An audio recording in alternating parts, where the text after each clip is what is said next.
चलिए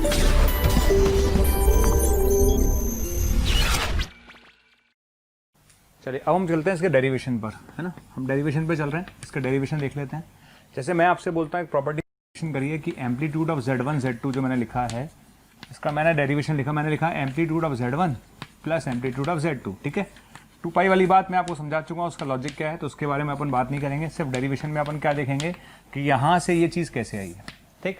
अच्छा, एक चीज़ का और डेरिवेशन मुझे कराना था आपको, कौन सा वाला, मॉड Z1 Z2 बराबर होता है mod Z1 into mod Z2, है ना। इसका डेरिवेशन भी आपको मैं लग याद करा देता हूँ, तो दोनों का डेरिवेशन मैं यहीं पे कराता हूँ। देखिए डेरिवेशन कैसे करेंगे, देखिए डेरिवेशन करने के लिए काम करते हैं, हम एक कॉम्प्लेक्स नंबर लेते हैं, कौन सा, Z1 बराबर R1 e की पावर आयटा थीटा 1, ठीक है। और दूसरा हम लेते हैं Z2 बराबर R2 e की पावर आयटा थीटा 2, ले लिया, ठीक है। R1 किसको रिप्रेजेंट कर रहा है, मॉड Z1 को, R2 किसको रिप्रेजेंट कर रहा है, मॉड Z2 को, थीटा 1 किसको रिप्रेजेंट कर रहा है, Z1 के एम्पलीट्यूड को, थीटा 2 किसको रिप्रेजेंट कर रहा है, एम्पलीट्यूड ऑफ Z2 को, ठीक है। तो R1 किसको रिप्रेजेंट कर रहा है, इसके मॉड को, है ना, ठीक है। R2 किसको रिप्रेजेंट कर रहा है, इसके मॉड को, थीटा 1 किसको रिप्रेजेंट कर रहा है, इसके एम्पलीट्यूड को, और थीटा 2 किसको रिप्रेजेंट कर रहा है, इसके एम्पलीट्यूड को, राइट। अब हमें करना क्या है, देखिए हमें चाहिए Z1 Z2, हमें क्या चाहिए Z1 Z2, तो पहले हमने दोनों को मल्टीप्लाई कर दिया, राइट। तो जब मैं Z1 Z2 को मल्टीप्लाई करता हूँ तो क्या आएगा, R1 आएगा, R2 आएगा और e की power eta theta 1 plus theta 2 आएगा, क्लियर। अगर मैं आपको बोलूँ कि Z1 Z2 को सपोज मैं कोई कॉम्प्लेक्स नंबर Z बोल देता हूँ, लेट क्या बोल देता हूँ, Z, ठीक है। अगर मैं कॉम्प्लेक्स इस Z1 Z2 को अगर मैं Z बोल दूँ और मैं आपसे पूछूँ बताइए Z का मॉड क्या है, मैं आपसे पूछूँ Z का मॉड क्या है, Z का मॉड क्या है, तो आपसे पूछा जाए कि Z का मॉड यानी Z1 Z2 का मॉड क्या है, तो आप ही बता दो क्या है, R1 R2, क्या है R1 R2, यानी किसके बराबर है, mod Z1 into mod Z2 के बराबर है, ठीक है। अगर आपसे पूछा जाए Z का एम्पलीट्यूड क्या है, एम्पलीट्यूड क्या है, Z का एम्पलीट्यूड क्या है, आयटा थीटा थीटा, तो Z का एम्पलीट्यूड क्या है बताइए, तो Z का एम्पलीट्यूड, Z का मतलब क्या है, Z1 Z2, बताइए Z1 Z2 का एम्पलीट्यूड क्या है, थीटा 1 प्लस थीटा 2, क्लियर। तो ये इसका डेरिवेशन है। तो derivation is not a big deal, derivation बहुत आसान सा था, इसमें कोई बहुत ज़्यादा कुछ लंबा चौड़ा काम नहीं है, बिल्कुल छोटा सा डेरिवेशन था, आप आराम से कर सकते थे, राइट। अच्छा, अब आगे बढ़ते हैं हम कैसे और क्वेश्चंस देखते हैं, ठीक है। तो कुछ क्वेश्चंस इस पर मैंने लिए हैं, क्वेश्चंस एक साथ देख लेते हैं, चलिए। तो मैं आपके सामने 3 क्वेश्चन लिख रहा हूँ। क्वेश्चन है मेरा, फाइंड, तो मुझे मॉड Z निकालना है और एक एम्पलीट्यूड ऑफ Z निकालना है, ठीक है। एक तो मुझे मॉड Z निकालना है, एक एम्पलीट्यूड ऑफ Z निकालना है। पहला क्वेश्चन मेरे पास क्या है, पहला जो क्वेश्चन है मेरे पास है Z बराबर, क्लियर। क्वेश्चन क्या है, 1 plus cos 6 pi by 5 plus iota sine 6 pi by 5, ठीक है ना, 6 pi by 5 plus iota sine 6 pi by 5। Second question मेरे पास क्या है, सेकेंड मेरे पास क्वेश्चन है वो है 1 प्लस आयोटा, ठीक है, 1 प्लस 2 आयटा, 1 प्लस 3 आयटा, ठीक। नीचे क्या लिखा हुआ है मेरे पास, 1 माइनस आयटा, ठीक है ना, 2 माइनस आयटा और 3 माइनस आयटा, ठीक। और तीसरा क्वेश्चन मेरे पास है वो है Z बराबर कितना है, 8 plus eta, okay, 7 plus eta, ठीक है। और यहाँ पर क्या लिखा हुआ बेटा, 5 माइनस आयटा की पावर 6। ये 3 क्वेश्चन मेरे पास लिखे हुए हैं, राइट। इन तीनों ही क्वेश्चन में हमें क्या करना है, इन तीनों ही क्वेश्चन में हमें मॉड निकालना है, क्या निकालना है, मॉड, क्लियर। और एक कोणांक निकालना है, क्या निकालना है, कोणांक। तो देखिए, तो कोणांक कैसे निकालेंगे और मॉड कैसे निकालेंगे, ठीक। सबसे पहले वाले मैं ए वाले पार्ट पर चलता हूँ, ठीक है। ए वाले पार्ट पर गए, देखिए ए वाले पार्ट में क्या करेंगे, हम इसको लिख सकते हैं 1 प्लस कॉस थीटा, ये तो 1 प्लस कॉस थीटा को क्या लिख सकते हैं, 2 cos square theta by 2, 2 cos square theta by 2, 2 cos square theta by 2, ठीक है। उसको क्या लिख सकते हैं, उसको लिख सकते हैं 2 sine theta by 2, theta by 2 cos theta by 2, समझ में आ गया, क्लियर। तो 1 प्लस कॉस थीटा को लिख सकते हैं 2 कॉस स्क्वायर थीटा बाई 2, उसको लिख सकते हैं 2 sine theta by 2 cos theta by 2, clear. इसमें से कुछ कॉमन आ रहा है, यस, तो 2 कॉस थीटा बाई 2 कॉमन आ गया, क्या बचेगा मेरे पास, बचेगा cos 3 pi by 5 plus iota sine 3 pi by 5, clear.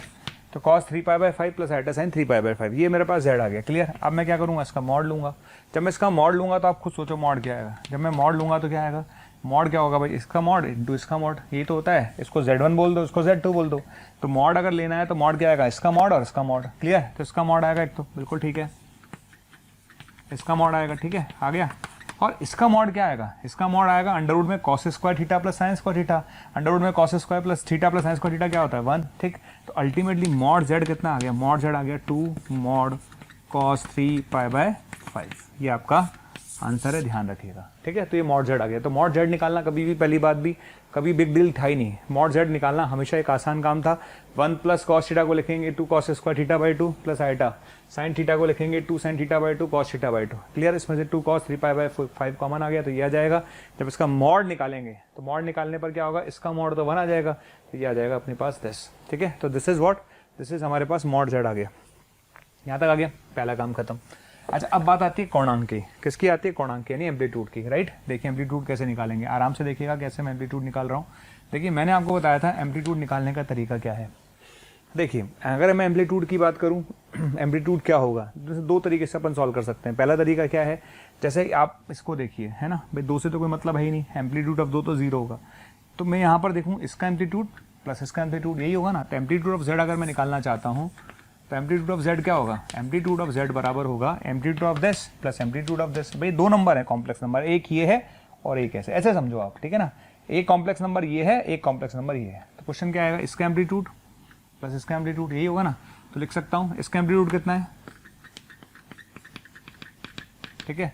इस कॉम्प्लेक्स नंबर की अगर मैं बात, अच्छा इसमें एक गड़बड़ और हो सकती है, वो देखिए। इसका एक काम करते हैं, अगर मुझे इसका एम्पलीट्यूड निकालना है तो एक काम और कर सकते थे अपन, ठीक है। मैं इसको मल्टीप्लाई कर रहा हूँ, इसका एक तरीका और अपन ढूंढ लेते हैं, आसान पड़ेगा हमें। 2 कॉस स्क्वायर 3π/5 प्लस आइटा, ठीक है, 2 साइन, ठीक है, 3π/5 और कॉस 3π/5।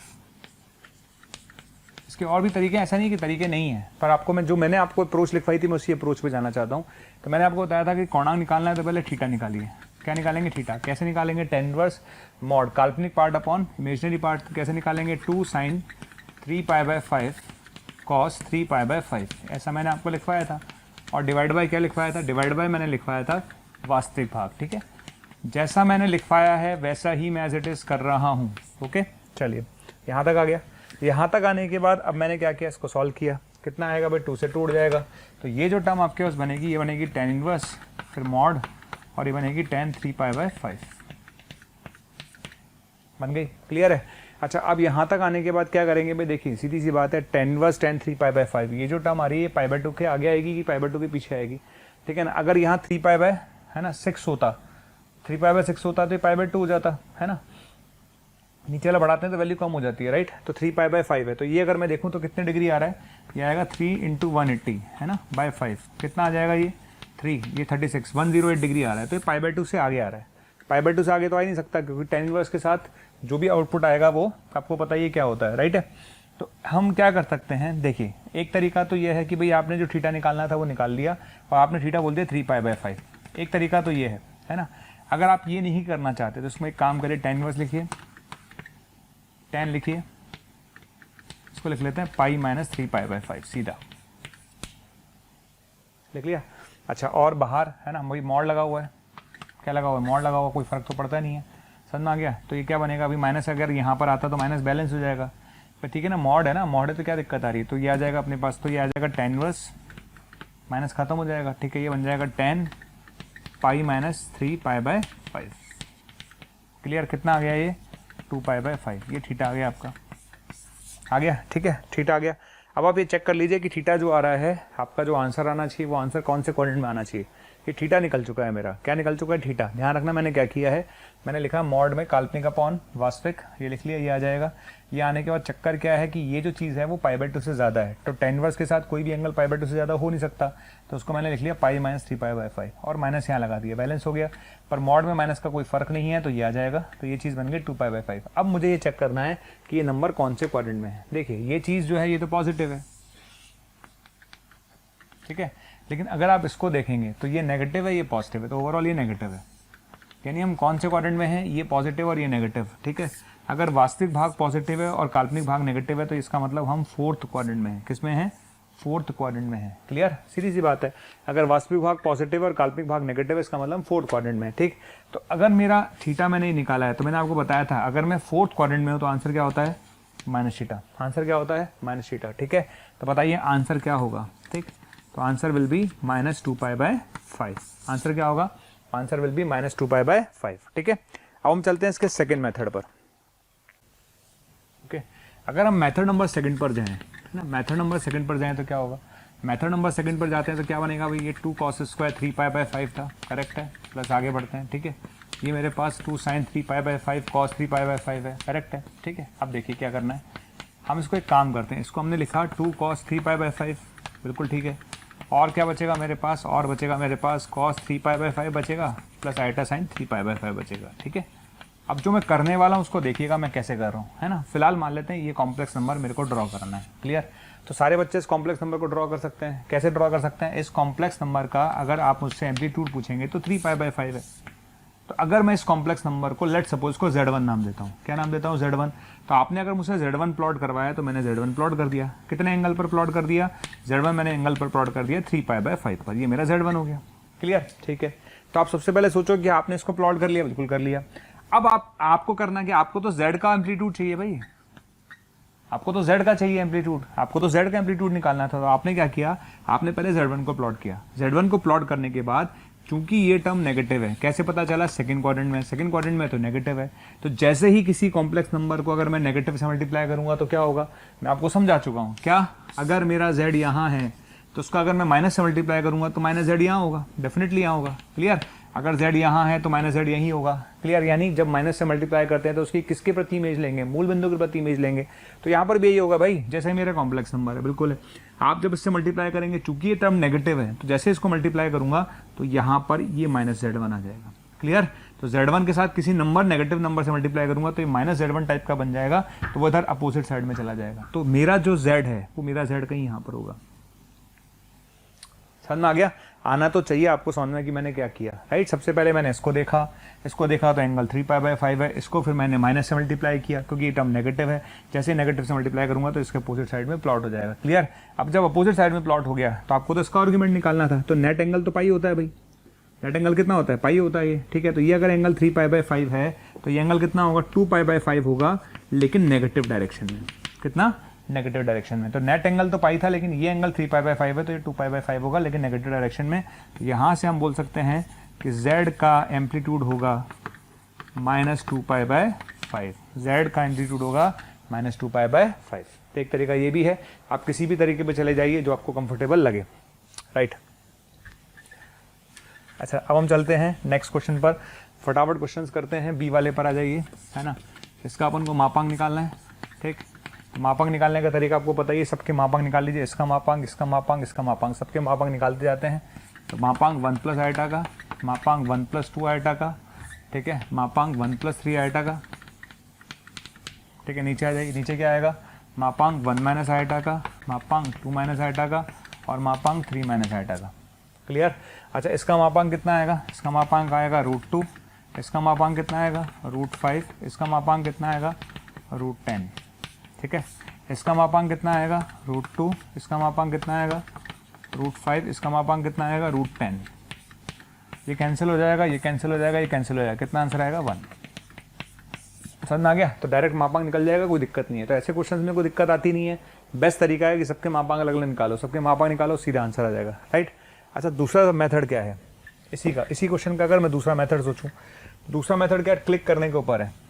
कैसे, अगर आप इसका दूसरा मेथड देखते हैं तो देखिएगा क्या कर रहा हूँ, ये 1 + आइटा है, ठीक है।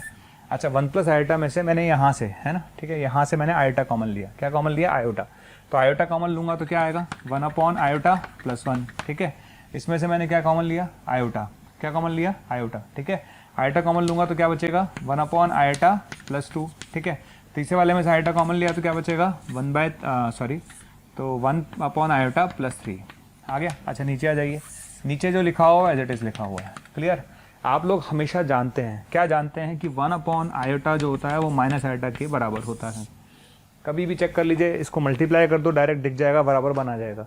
तो 1/आयोटा किसके बराबर होता है, -आयोटा के, ठीक है। तो अपन क्या करेंगे, देखिए अपन क्या करेंगे, इस 1/आयोटा को हटा के लिखेंगे -आयोटा, 1/आयोटा को हटा के लिखेंगे -आयोटा, 1/आयोटा को हटा के क्या लिखेंगे -आयोटा, और साथ में क्या आएगा, आयोटा आयोटा आयोटा, आयोटा का क्यूब आएगा, साथ में क्या आएगा, आयोटा आयोटा और आयोटा, आयोटा का क्यूब आएगा। आयोटा का क्यूब क्या होता है, आयोटा का क्यूब होता है -आयोटा, ठीक है। तो iota iota iota minus iota हो गया, ये चीज़ आ गई, और अपॉन में भी यही लिखा हुआ है, अपॉन में भी यही लिखा हुआ है। कितना आंसर आया? माइनस आयोटा, ठीक है। अच्छा z का क्या निकालना था? मॉड, तो माइनस आयोटा का मॉड क्या होता है बेटा? 1। तो एक तरीका ये भी है। तो ये अप्रोचेज हैं, जो आपको ठीक लगे, आप जिस अप्रोच से करना चाहें उससे कर सकते हैं, आपकी मर्जी है, राइट। अब बात आती है कोणांक की। किसकी आती है? कोणांक की। देखिए कोणांक कैसे निकालेंगे। देखिए एक तरीका तो सीधा है ही, मेथड नंबर फर्स्ट जो आपको दिखी गया, क्या है कि z किसके बराबर आया? माइनस आयोटा के। मैं आपको बता चुका हूँ माइनस आयोटा का मतलब कहाँ होता है भाई? माइनस आयोटा का मतलब 0,-1। तो बताइए एंगल कितना हुआ? -π/2, ठीक है। तो पहला क्वेश्चन एम्पलीट्यूड ऑफ z कितना होगा बेटा? -π/2 होगा। ये खत्म हो गया क्वेश्चन। लेकिन ये कब खत्म होगा?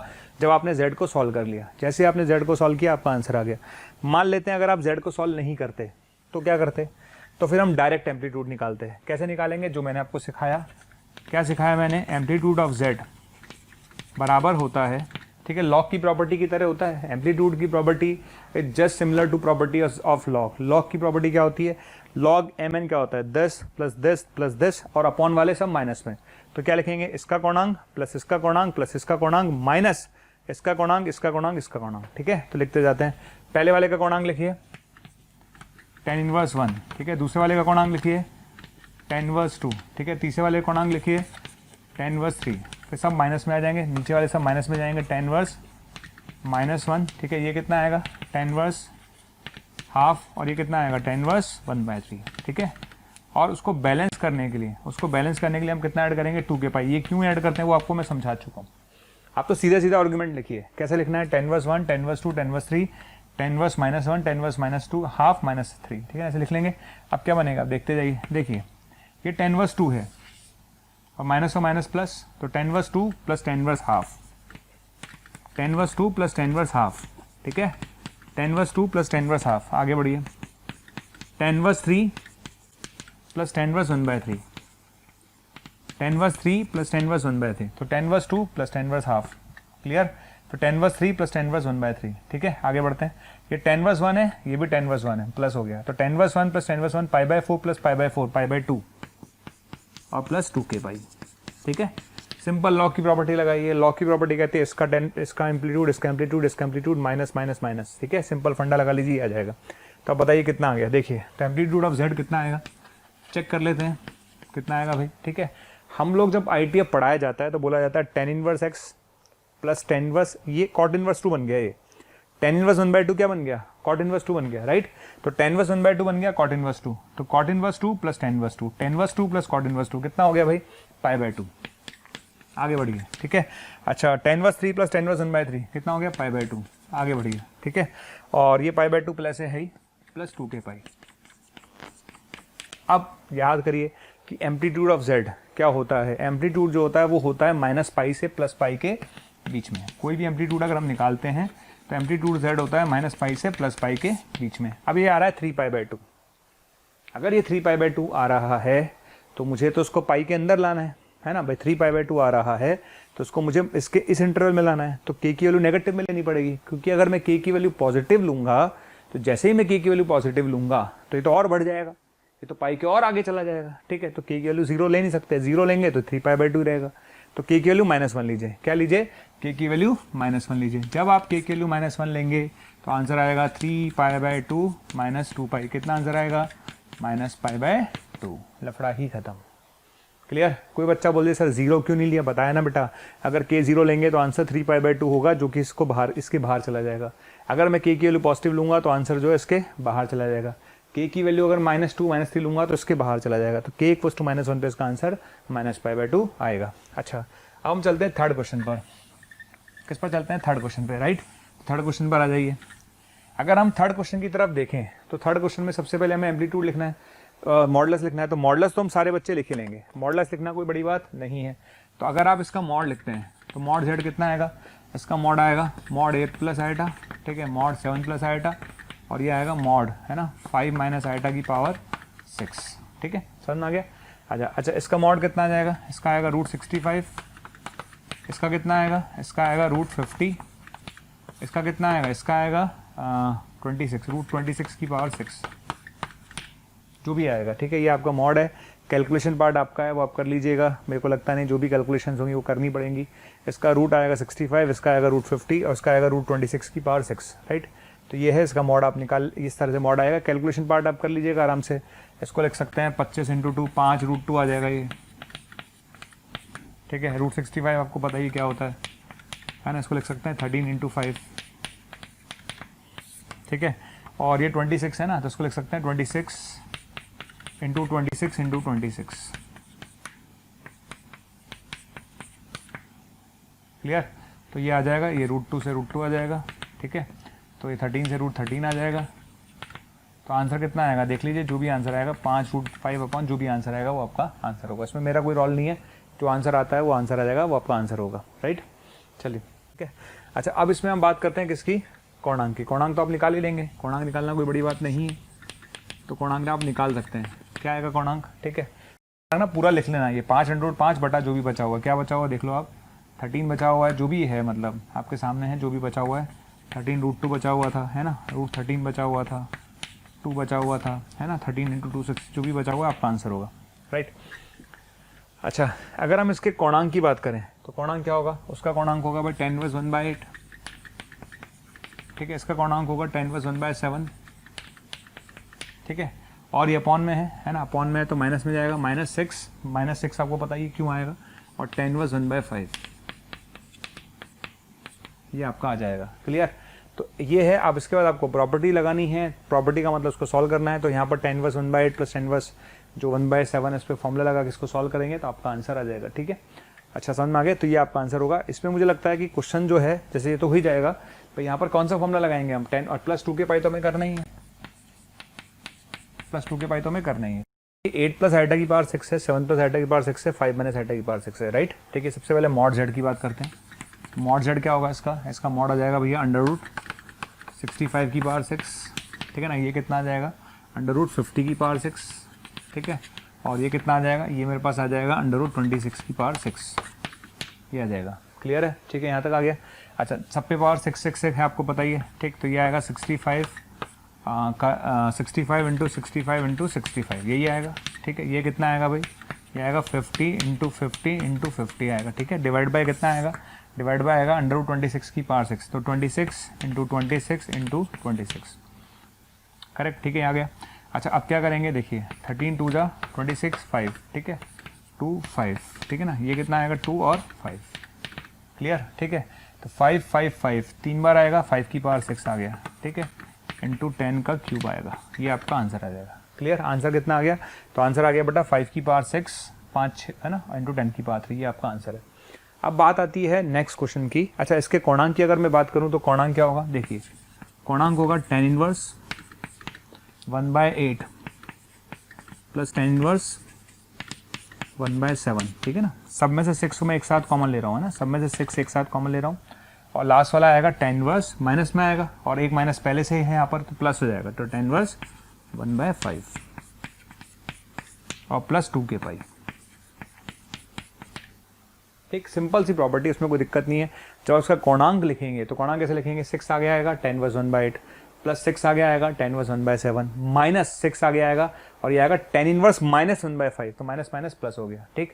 इसको सॉल्व करने का तरीका आपको पता है, दो तरीके से सॉल्व कर सकते हैं, tan 1 x + tan 1 y लगा के, फिर जो आएगा उसको उसके साथ सॉल्व कर लो। ये दूसरा तरीका tan 1 x + tan 1 y + tan 1 z का फॉर्मूला लगा के, तो आप डायरेक्ट सॉल्व कर लीजिएगा। मेरे पास जो आंसर लिखा हुआ है वो उसका लिखा हुआ tan 1 ½ + 2 के पाई, क्लियर। अब आप सिर्फ ये सोचिए कि जो आपका आंसर आया 6 tan 1 ½ क्या ये आंसर जो आ रहा है, क्या ये आंसर आपके पास जो आ रहा है, ये आंसर क्या -π से +π के बीच में आ रहा है। अगर मान लो आ रहा है तो k की वैल्यू 0 लेना, अगर नहीं आ रहा तो फिर अपन कुछ लेंगे k की वैल्यू, राइट। तो देखते हैं tan 1 ½ है ना, tan 1 ½ और 1/√3, 1/2 और 1/√3 में कौन बड़ा है, तो आपको पता है 1/2 बड़ा है, सॉरी 1/2 छोटा है और 1/√3 बड़ा है, ऑब्वियस ही बात है ना, ये बात अपन को पता है, ठीक है। तो tan 1 1/√3 कितना होता है, tan 1 1/√3 होता है π/6, π/6, ठीक है। तो पाई है ना, पाई है, ऑब्वियस सी बात है, तो पाई के अंदर आएगा ये एंगल, डेफिनेटली पाई के अंदर आएगा, ठीक है। तो चूंकि एंगल पाई के अंदर है तो कोई दिक्कत ही नहीं, इसका मतलब k = 0 ले लो, और k = 0 लेते ही मेरा आंसर आ जाएगा 6 tan 1 ½ कितना आंसर आएगा, 6 tan 1 ½ कितना आंसर आएगा 6 tan इनवर्स हाफ। क्लियर, तो इस क्वेश्चन का आंसर आएगा 6 tan इनवर्स हाफ, ये मेरा आंसर है। तो answer will be 6 tan inverse half. अब हम चलते हैं वर्गमूल पर, है ना। एक वर्गमूल का एक बेसिक आइडिया मुझे देना था, तो लगे याद मैंने सोचा कि वर्गमूल का एक बेसिक आइडिया तो देना ही है आप लोगों को, तो यहीं पर ही दे देता हूँ, है ना। तो हम बात करते हैं वर्गमूल की, वर्गमूल कैसे निकालेंगे। क्लियर, तो जैसे एक चीज़ ध्यान रखिए, जैसे वर्गमूल निकालना है। डियर स्टूडेंट, हज़ारों स्टूडेंट्स डेली हमारा वीडियो देख रहे हैं, उसे पसंद कर रहे हैं, लाइक कर रहे हैं। अगर आप भी चाहते हैं कि आपको और वीडियो देखने को मिलें, तो आपको सिर्फ इतना करना है, डिस्क्रिप्शन में जो लिंक दे रखा है उस लिंक पर क्लिक करना है और आप वहां पर जाकर अपना एनरोलमेंट सुनिश्चित कर सकते हैं। अगर आप चाहते हैं कि अगर आपके डाउट्स भी सॉल्व हो, आपको कोर्स भी अवेलेबल हो, स्टडी मटेरियल भी अवेलेबल हो, तो आपको सिंपली आपको करना क्या है, आपको हमारा प्रीमियम कोर्स लेना है। जैसे ही आप हमारा प्रीमियम कोर्स लेंगे, उसके अंदर आपको डाउट सॉल्विंग मिलेगा, आपको स्टडी मटेरियल मिलेगा, आपको टीचर्स के वीडियो लेक्चर्स मिलेंगे, यानी आपको हर चीज़ अवेलेबल होगी जो कॉम्पिटिटिव एग्जाम की तैयारी के लिए इंपॉर्टेंट है। तो आप लोगों से मेरी रिक्वेस्ट है कि आप इसे ज़रूर लें।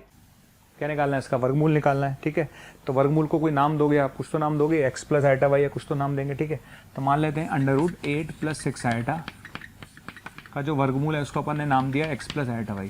ठीक है, ध्यान रखना प्लस माइनस हम लगाएंगे, प्लस माइनस क्यों लगाएंगे भी आपको समझ में आ जाएगा। ठीक है, इसका अपने पास निकाल लिया, ये मान लिया अपन ने कि इसका जो वर्गमूल निकालेंगे वो ये आएगा। मान लेते हैं भाई वर्गमूल कुछ तो आएगा, तो उसका वर्गमूल ये मान लिया। ठीक है, अब अपन ने वर्ग किया, जब अपन वर्ग करेंगे तो क्या आएगा, 8 + 6 आइटा आएगा, बराबर में क्या आएगा, x² - y² आएगा, प्लस आइटा 2xy आएगा। क्लियर, तो आपने क्या करा, इसका वर्गमूल x प्लस आइटा वाई माना, अपन ने वर्ग किया तो ये आया। अब क्या करेंगे, वास्तविक भाग को वास्तविक भाग से कंपेयर करेंगे, काल्पनिक भाग को काल्पनिक भाग से कंपेयर करेंगे।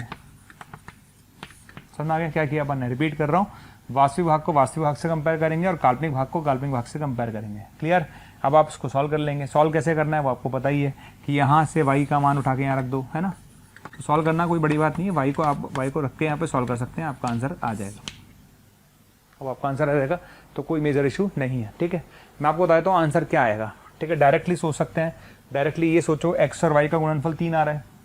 अगर x और y का गुणनफल 3 आ रहा है तो 3 कैसे आ सकता है, 3 और 1 से और 1 और 3 से। ठीक है, अगर मैं x का मान 3 लेता हूँ और y का मान 1 लेता हूँ तो 8 आ जाएगा। पर अगर x का मान 1 लूँगा और y का मान 3 लूँगा तो ये 8 नहीं आएगा, ये तो संभव ही नहीं है।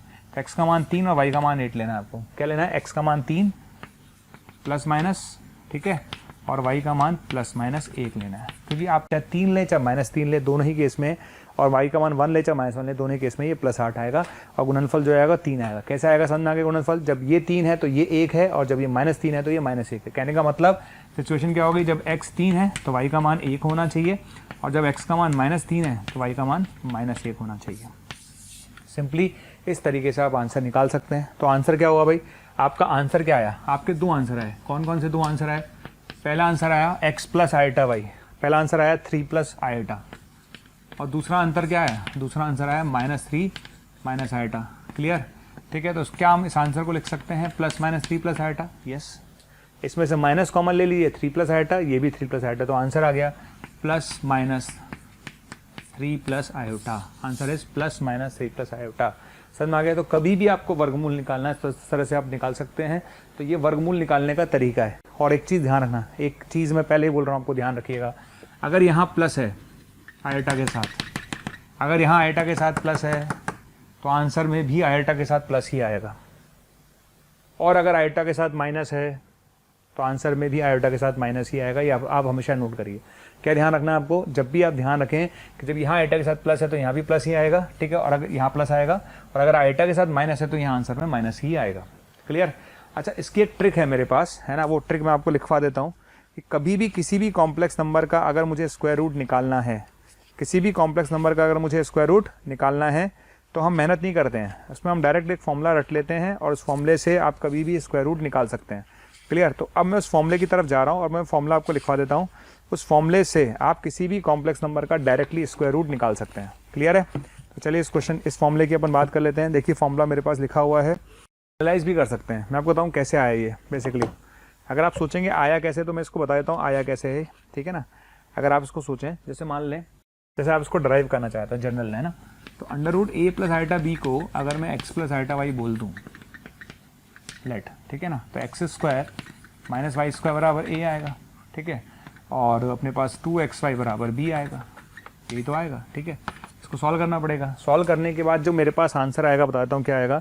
तो x बराबर आएगा मेरे पास a plus √a² plus b² by 2, है ना। ये डायरेक्ट लिखा हुआ है मेरे पास, इसलिए मैं डायरेक्ट कॉपी करके बोल रहा हूँ। और जो y निकल कर आएगा वो आएगा, अंडर रूट में a² plus b² minus a divide by 2 और उसका अंडर रूट। लफड़ा ही खत्म। कभी भी आप मुझसे किसी भी कॉम्प्लेक्स नंबर का स्क्वायर रूट पूछोगे तो डायरेक्ट फॉर्मूला बन गया। तो डायरेक्ट फॉर्मूला क्या बन गया आप बताइए। आपका डायरेक्ट फॉर्मूला बन गया, क्या बन गया आपका डायरेक्ट फॉर्मूला बन गया √a प्लस आयोटा b, है ना, ठीक है। यही था ना आपके पास, ठीक है। तो इसका स्क्वायर रूट क्या आया, प्लस माइनस आएगा, प्लस माइनस अच्छे से देखना, प्लस माइनस। अच्छा ये क्या लिखा हुआ है, a real part of z, क्या आया, रियल पार्ट ऑफ z। और ये क्या आया, मॉड z। तो क्या लिखेंगे, mod z plus real part of z by 2 का under root plus iota, under root में क्या आएगा, mod z minus real part of z by 2। ये आपके पास डायरेक्ट फॉर्मूला बन गया परमानेंट, ठीक है। तो ये परमानेंट फॉर्मूला है, क्या है ये, परमानेंट फॉर्मूला है किसी भी कॉम्प्लेक्स नंबर का स्क्वायर रूट निकालने का। बस यहाँ प्लस है तो यहाँ प्लस होगा, नहीं तो माइनस है तो माइनस हो जाएगा, ठीक है। क्लियर है, ये डायरेक्ट फॉर्मूला है। जैसे अभी मैंने क्वेश्चन कराया था आपको, कौन सा क्वेश्चन कराया था, मैंने आपको कराया था √3 + 4 आयोटा, राइट है, यही कराया था, नहीं मैंने कराया था आपको √8 + 6 आयोटा, ठीक। अब इसमें फॉर्मूला लगाइए डायरेक्ट, देखिए कैसे लगाएंगे, प्लस माइनस, ठीक है ना, मॉड z हो गया 10, plus real part of z कितना हुआ 8 divide by 2 plus iota under root. आगे चलिए, मॉड z कितना हुआ 10 minus real part of z कितना हुआ 8 डिवाइड बाई 2। क्लियर, किया जाएगा। अब बताइए यहाँ से आंसर कितना आने वाला है, देख लेते हैं आंसर कितना आएगा। तो आंसर आ गया प्लस माइनस, है ना, 10 + 8 18/2 9 3 आ गया प्लस, ठीक है, और 10 - 8 2 2/2 1 3 प्लस आयोटा आ गया, ठीक है। ये वही आंसर है जो आपने इतनी मेहनत करके निकाला। पर आप चाहें तो डायरेक्ट इसका स्क्वायर रूट निकाल सकते हैं। तो स्क्वायर रूट निकालने का डायरेक्ट तरीका क्या होगा, किसी भी कॉम्प्लेक्स नंबर का स्क्वायर रूट निकालना है तो डायरेक्टली आप ये फॉर्मूला यूज़ कर सकते हैं। क्लियर, समझ में आ गया। अब जैसे मान लेते हैं इस क्वेश्चन पर आ जाते हैं अपन। इस क्वेश्चन की मैं बात करता हूँ, अंडर रूट में 5 + 12 आयोटा, अंडर रूट में 5 + 12 आयोटा, क्लियर है। अंडर रूट में 5 + 12 आयोटा, मुझे इसको सॉल्व करना है। तो मैंने क्या किया, अंडर रूट 5 + 12 आयोटा का डायरेक्ट फॉर्मूला लगाया। क्या लगाया, प्लस माइनस तो आएगा ही आएगा। अंडर रूट में क्या लिखेंगे, अंडर रूट में लिखेंगे मॉड z आ गया 13 प्लस 5/2 प्लस अंडर रूट में 13 माइनस 5/2, ठीक है ना। और साथ में आयोटा तो है, ठीक है। कितना आ गया, ये आ गया प्लस माइनस 13 + 5 18 3 आएगा, है ना। 13 + 18 2 9 9 का 3 हो गया प्लस आयोटा, और ये कितना आएगा, साथ में ही आ जाएगा 13 - 5 8 4 2 आ जाएगा, 3 + 2 आयोटा आ जाएगा, आ गया। तो बस कुछ नहीं करना। अच्छा अगर बीच में प्लस है तो प्लस आयोटा, और माइनस है तो माइनस आ जाएगा। क्लियर, तो अब मैं क्या लिखूंगा आंसर, देखिए। तो मैं इस क्वेश्चन का आंसर क्या लिखूंगा, इस क्वेश्चन को लिखूंगा प्लस माइनस, इसको लिखेंगे 3 + 2 आयोटा, ठीक है। उसको क्या लिखेंगे 3 - 2 आयोटा, ठीक है। नीचे आ जाइए, नीचे क्या लिखेंगे, इसको लिखेंगे 3 + 2 आयोटा, ठीक है। और उसको क्या लिखेंगे 3 - 2 आयोटा, पक्का। बस इसका आंसर आ जाएगा।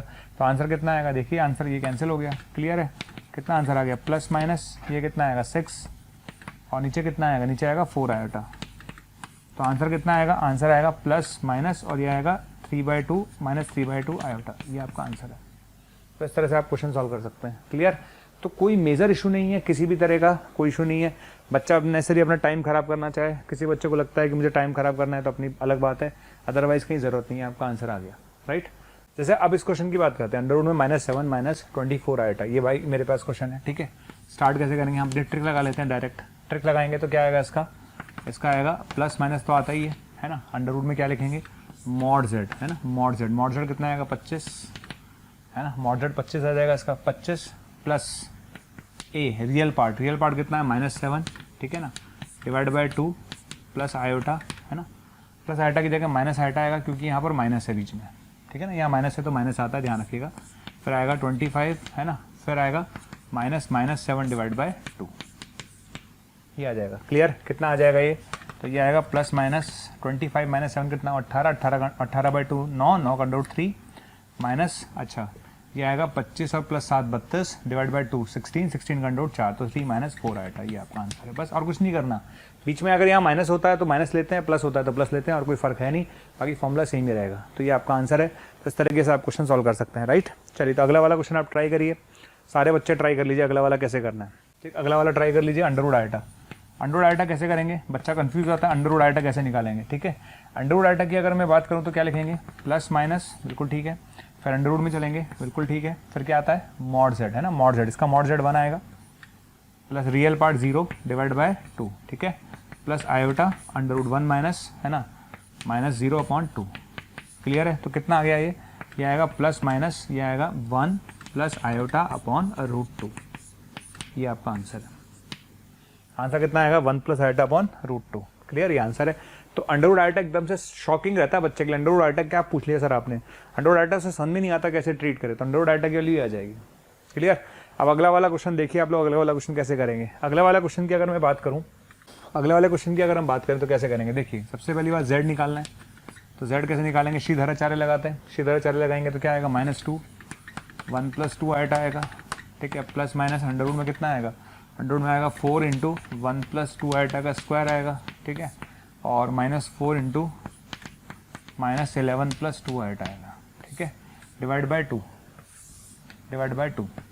आगे यहाँ तक आने के बाद क्या आएगा, ये -2 आएगा, ये -4 आइटा आएगा। इसको आगे सॉल्व करते हैं, ठीक है ना, ये तो एज इट इज रहेगा। आगे सॉल्व करते हैं इसको, 4 का अंडर रूट 2 आ जाएगा। एक काम करते हैं, 2 कॉमन लेके उड़ाए दो ना यहाँ से। देखिए काम करते हैं, माइनस का यहाँ से 2 कॉमन लेके उड़ाया, और यहाँ से 4 का 2 उड़ा दिया कॉमन लेके, ठीक है ना, नीचे वाला 2 भी उड़ जाएगा। अंदर क्या बचेगा, 1 + 4 आइटा स्क्वायर, -4 + 4 आइटा। अच्छा यहाँ क्या बचेगा, यहाँ बचेगा माइनस प्लस 11 - 2 आइटा, ठीक है, समझ में आ गया, ये बचेगा। क्लियर। आगे बढ़ जाते हैं, क्या आएगा, -1 + 2 आइटा चल ही रहा है, प्लस माइनस, इधर देखिए कितना बचेगा, इधर देख लेते हैं। तो 11 में से 4 गया 7 और एक 8 बचेगा, ठीक है, प्लस ये बचेगा, ठीक है। तो अपन ने 4 कॉमन लेकर उड़ाया था, 11 - 2 आइटा, तो ये बचेगा 8 + 2 आइटा, 8 + 2 आइटा, ठीक है। एक बार मैं क्वेश्चन कंफर्म कर लेता हूँ, -11 + 2 आइटा लिखा हुआ है क्या, है ना, ओके, चलिए आ जाएगा, ओके। अच्छा इसमें गड़बड़ हमने की है, बता देता हूँ गड़बड़ क्या की है। जब हम फॉर्मूला लगा रहे हैं ना, मैं वही सोच रहा हूँ गड़बड़ कहाँ की है, b² - 4ac होता है। अच्छा b² - 4ac अगर होता है तो आप देखिए ना, b² - 4ac होता है तो ये प्लस हो जाएगा ना। ये एक मेजर मिस्टेक है जो हमने कर दी है, ठीक है, एक मेजर मिस्टेक हमने कर दी। तो ये -11 आएगा, प्लस का 2 आइटा आएगा, श्योर। आप देखिए कितना आएगा, तो ये आएगा कितना, और यहाँ पर ये, ठीक है, ये सब सही लिखा हुआ है, अच्छा चलिए करेक्ट है। अच्छा ये प्लस का 11 है, ये भी गड़बड़ कर दिया मैंने। क्वेश्चन देखिए ना, 11 + 2 आइटा है ना, क्वेश्चन क्या है, 11 + 2 आइटा है। तो दोबारा देख लेते हैं, कहीं कंफ्यूजन ना हो, दोबारा देखिए। जेड पहले, सबसे पहले श्रीधराचार्य फॉर्मूला लगाया, श्रीधराचार्य फॉर्मूला लगाया तो ये आ जाएगा, क्लियर, प्लस माइनस आएगा। फिर आपने b² लगाया, फिर कई बार क्या होता है कैलकुलेशन मिस्टेक्स हो जाती हैं, भाई ठीक है, दिमाग में आप जब चल रहे होता है तो कई बार क्या होता है माइनस प्लस गड़बड़ हो जाती है। तो फिर हमने क्या करा, b² आया, फिर -4ac लिखना था तो मैंने -11 यहाँ लगा दी, जबकि प्लस हो जाएगा, +11 + 2 आइटा आएगा, क्लियर। अच्छा फिर उसके बाद हमने 2 उड़ा दिया कॉमन लेके ऊपर नीचे से, तो ये बचेगा, है ना, यहाँ कितना बचेगा, 1 - 4 + 4 आइटा बचेगा, करेक्ट है, और यहाँ पर 11 + 2 आइटा बचेगा। तो अब बताइए कितना बचा, 11 + 1 12 - 4 8 + 6 आइटा बचा। क्या हमने 8 + 6 आइटा का स्क्वायर रूट आज ही निकाला है बिल्कुल। तो -1 + 2 आइटा, ठीक है, इसका स्क्वायर रूट हमारा कितना आया था, इसका स्क्वायर रूट हमने हमारे पास जो आया था, आई थिंक एक बार चेक कर लेते हैं फटाफट ट्रिक से अपनी। तो ट्रिक से निकालेंगे तो कितना आएगा, मॉड जेड कितना है, 10 + 8/2, तो 3 तो यहाँ से आएगा, 3 तो आएगा ही आएगा, ठीक है, प्लस, और वहाँ पर आएगा 10 - 3 + आइटा आया था, करेक्ट है। ये लीजिए आपका आंसर आ गया, तो जेड आ जाएगा, क्लियर। एक बार प्लस का साइन ले लीजिएगा, एक बार माइनस का साइन ले लीजिएगा, ठीक है, एक बार प्लस लीजिएगा और एक बार माइनस लीजिएगा, आपका आंसर आ जाएगा। 2 आंसर आ जाएंगे, और आने भी चाहिए थे। जेड की 2 वैल्यू आएंगी, क्यों, क्योंकि क्वाड्रेटिक है, क्वाड्रेटिक है तो जेड की 2 वैल्यू आएंगी, एक प्लस लेकर और एक माइनस लेकर, राइट। तो ये एक छोटा सा पार्ट था जो मैंने आपको समझा दिया। ये वाला पार्ट क्या था भाई, ये था स्क्वायर रूट निकालने का, किसका, स्क्वायर रूट निकालने का। चलिए अब हम चलते हैं लोकस टाइप के क्वेश्चंस पर। किस पर चलेंगे, लोकस टाइप के क्वेश्चंस पे, कि लोकस कैसे निकालेंगे। तो लोकस निकालने के तरीके, है ना, लोकस कैसे निकालेंगे उसके बारे में बात करते हैं, यानी हम आगे बढ़ते हैं। अब देखते हैं हम क्वेश्चन में लोकस कैसे निकालेंगे। कुछ लोकस स्टैंडर्ड होते हैं, स्टैंडर्ड लोकस के बारे में एक एक करके बात करते हैं। तो सबसे पहली बात, मेरे पास जो क्वेश्चन आता है वो है कि अगर z माइनस 3 बराबर लिखा हुआ z माइनस 4 है ना। आपको बताना है लोकस ऑफ z क्या होगा। लोकस ऑफ z क्या होगा, क्वेश्चन ये है कि z का लोकस क्या होगा, z का बिंदु पद क्या होगा। लोकस का मतलब z का बिंदु पद क्या होगा, क्वेश्चन ये है। अब इसमें बहुत सारे तरीके हैं, बहुत सारे तरीके हैं, मैं एक एक करके सारे तरीके आपको बताता हूँ। देखिए सबसे पहला तरीका आता है मेथड नंबर 1, जो दुनिया में सारे लोग यूज़ करते हैं। क्या, ऐसे क्वेश्चंस को सॉल्व करने के लिए z को हमेशा x प्लस आइटा वाई मान लो, हमेशा। पहला तरीका, z को क्या मान लो, x प्लस आइटा वाई मान लो। उससे फ़ायदा क्या होगा, तो ये बन जाएगा x minus 3 plus iota y, ठीक है। अच्छा ये क्या बन जाएगा, ये बन जाएगा x minus 4 plus iota y. Clear, ठीक है।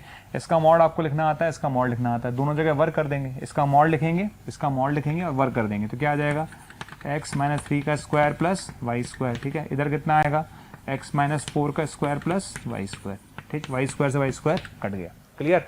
तो यहाँ से कितना आ जाएगा, एक्स स्क्वायर माइनस का 6x प्लस का 9 बराबर आएगा एक्स स्क्वायर माइनस का 8x प्लस 16, ये कट गया, क्लियर।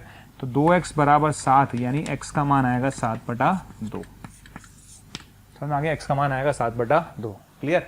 तो यहाँ से एक बात तो तय है कि x का मान 7/2 आ रहा है, यानी मैं ये बोल सकता हूँ कि जो लोकस आ रहा है वो क्या आ रहा है, लोकस एक रेखा आ रही है। कौन सी रेखा आ रही है, इस z का लोकस, यानी इस z का बिंदु पद क्या आ रहा है, इस z का बिंदु पद एक रेखा आ रही है जो y अक्ष के समांतर है, जो y अक्ष के समांतर है, ठीक है।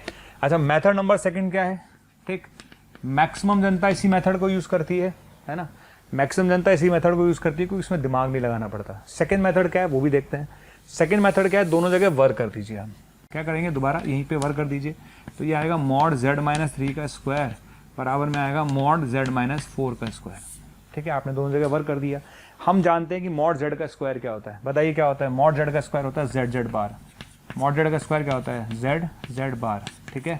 इधर क्या आएगा, z z बार आ गया, ठीक है। अच्छा इसको भाई z माइनस 3 पर बार लगाने का क्या मतलब है, 3 पर बार लगाने का तो कोई मतलब होता ही नहीं है बेसिकली, ठीक है। तो जब मैंने z माइनस 3 पर बार लगाया, इसका मतलब क्या है, z बार माइनस 3, ठीक है। इसका क्या मतलब है, z बार माइनस 4, क्योंकि 4 पे बार लगाने का कोई मतलब नहीं है, ठीक। क्या आ जाएगा यहाँ से, z z बार आएगा माइनस का 3z बार आएगा माइनस का 3z आएगा प्लस का 9 आएगा, बराबर में क्या आएगा, z z बार आएगा माइनस का 4z आएगा माइनस का 4z बार आएगा प्लस 16 आएगा, ये कट जाएगा, क्लियर। क्या आएगा आपके पास, आपके पास आ जाएगा z प्लस z बार बराबर 7, क्लियर, ठीक है। अब याद करिए z प्लस z बार होता क्या है, z प्लस z बार होता है 2 real part of z। z plus z बार क्या होता है, z प्लस z बार होता है 2 रियल पार्ट ऑफ z। याद करिए, तो z प्लस z बार होता है 2 times of real part of z, 2 times of real part of z। क्या होता है, 2x बराबर 7, आंसर आ गया x बराबर 7/2, क्लियर, ठीक है, बिल्कुल सही है सर। अब बात आती है थर्ड मेथड की, third and the most important method which is maximum time, जो सबसे ज़्यादा इफेक्टिव है, सबसे ज़्यादा मैं यूज़ करना है। मैं ऐसे क्वेश्चंस को बिल्कुल नहीं करने वाला हूँ, ऐसे मैं करता ही नहीं हूँ ऐसे क्वेश्चंस को, मैं करूँगा ही नहीं कभी भी। तो हम करेंगे क्या, अरे बहुत सिंपल सा फंडा है भाई, इधर आ जा, देख भैया, ये क्या है 3 और ये क्या है 4, ये क्या है तेरा z, ठीक है ना भाई। ये किसको रिप्रेजेंट कर रहा है, z की 3 से दूरी को रिप्रेजेंट कर रहा है। ये किसको रिप्रेजेंट कर रहा है, z की 4 से दूरी को रिप्रेजेंट कर रहा है। तो वो कह रहा है कि z की 3 से दूरी और z की 4 से दूरी बराबर है, बिल्कुल ठीक है। फिर वो थोड़ा आगे आएगा, फिर उसकी इससे दूरी बराबर है, फिर आगे चलेगा, इससे दूरी बराबर है, फिर आगे चलेगा, इससे दूरी बराबर है, फिर आगे चलेगा, इससे दूरी बराबर है, ठीक है, इससे दूरी बराबर है। समझ आ गया, क्लियर। अब आप खुद सोचो क्या हो रहा है भाई, सिंपल सी बात है, ये एक समद्विबाहु त्रिभुज है, दिख रहा है, क्योंकि ये दूरी और ये दूरी बराबर है, ठीक है। अब आप अगर देखें तो ये किससे जा रहा है, इसके मध्य बिंदु से जा रहा है, किससे जा रहा है, मध्य बिंदु से जा रहा है। इसका मतलब क्या है, ये इसके मध्य बिंदु से जा रहा है, इसका मतलब ये परपेंडिकुलर बाइसेक्टर है। क्या है इसका मतलब, ये समद्विभाजक, परपेंडिकुलर बाइसेक्टर को क्या बोलेंगे हिंदी में, लंब समद्विभाजक है। क्या है, ये लंब समद्विभाजक है। तो z का बिंदु पद क्या है, z का बिंदु पद क्या है, z का बिंदु पद है इन दोनों बिंदुओं को मिलाने वाली रेखा का लंब समद्विभाजक, ठीक है। इन दोनों बिंदुओं को मिलाने वाली रेखा का लंब समद्विभाजक। कभी भी किसी भी क्वेश्चन में ऐसा लिखा हो ना, मॉड z माइनस z1 बराबर मॉड z माइनस z2, तो क्या होगा, डायरेक्ट बोलेंगे आप उन दोनों बिंदुओं को मिलाने वाली रेखा का लंब समद्विभाजक। तो z का बिंदु पथ z1 यानी, ठीक है ना, 3,0 व 4,0 का क्या होगा बेटा, लंब समद्विभाजक होगा। क्या होगा, लंब समद्विभाजक होगा, ठीक है, क्या होगा, लंब समद्विभाजक होगा। ठीक है, अब लंब समद्विभाजक का मतलब समझे आप, लंब समद्विभाजक का मतलब है ये पॉइंट अगर 3,0 है और ये पॉइंट अगर 4,0 है, लंब समद्विभाजक इसके लंबवत रेखा और जो इसके मध्य बिंदु से गुजरती है, इसके लंबवत रेखा जो इसके मध्य बिंदु से गुजरती है, तो मध्य बिंदु कितना हुआ 7/2,0, मध्य बिंदु क्या हुआ 7/2,0, ठीक है, और लंब समद्विभाजक जो इसके लंबवत भी है, जो इसके लंबवत भी है। तो ऑब्वियस सी बात है ये कौन सी अक्ष है भैया, एक तरह से देखा जाए तो वास्तविक अक्ष है, तो ये कौन सी अक्ष हो गई, काल्पनिक अक्ष हो गई। काल्पनिक अक्ष यानी x बराबर 7/2, x बराबर 7, काल्पनिक अक्ष के समांतर, काल्पनिक अक्ष के समांतर x बराबर 7/2। ठीक, तो अब इसको हम जनरलाइज कर देते हैं, क्या कर देते हैं, जनरलाइज। ठीक, कभी भी इस तरह का क्वेश्चन आ जाए दिमाग लगाने की ज़रूरत नहीं है, सीधा आप डायरेक्ट यूज़ करिए 3rd नंबर का मेथड, दिमाग मत लगाना कभी भी। जनरलाइज क्या है, जब भी मेरे से पूछा जाए कि मॉड z माइनस z1 बराबर मॉड z माइनस z2 है, तो z का बिंदु पद क्या होगा, z का बिंदु पद क्या होगा। तो हमेशा ध्यान रखिए ये z1 है, ये z2 है, तो z का बिंदु पद क्या होगा, z1 और z2 को मिलाने वाले रेखाखंड का क्या, लंब समद्विभाजक, क्या, लंब समद्विभाजक। तो लिख लीजिए आप सब, ठीक है ना, z का बिंदु पद z1 और z2 को ज्वाइन करने वाली, z का बिंदु पद z1 व z2 को ज्वाइन करने वाली, z का बिंदु पद, अगर कभी भी ये सिचुएशन दे रखी है, कभी भी ये सिचुएशन दे रखी है मॉड z माइनस z1 बराबर मॉड z माइनस z2, कभी भी दे दो कोई दिक्कत नहीं है, तो z का बिंदु पद, तब z का बिंदु पद z1 व z2 को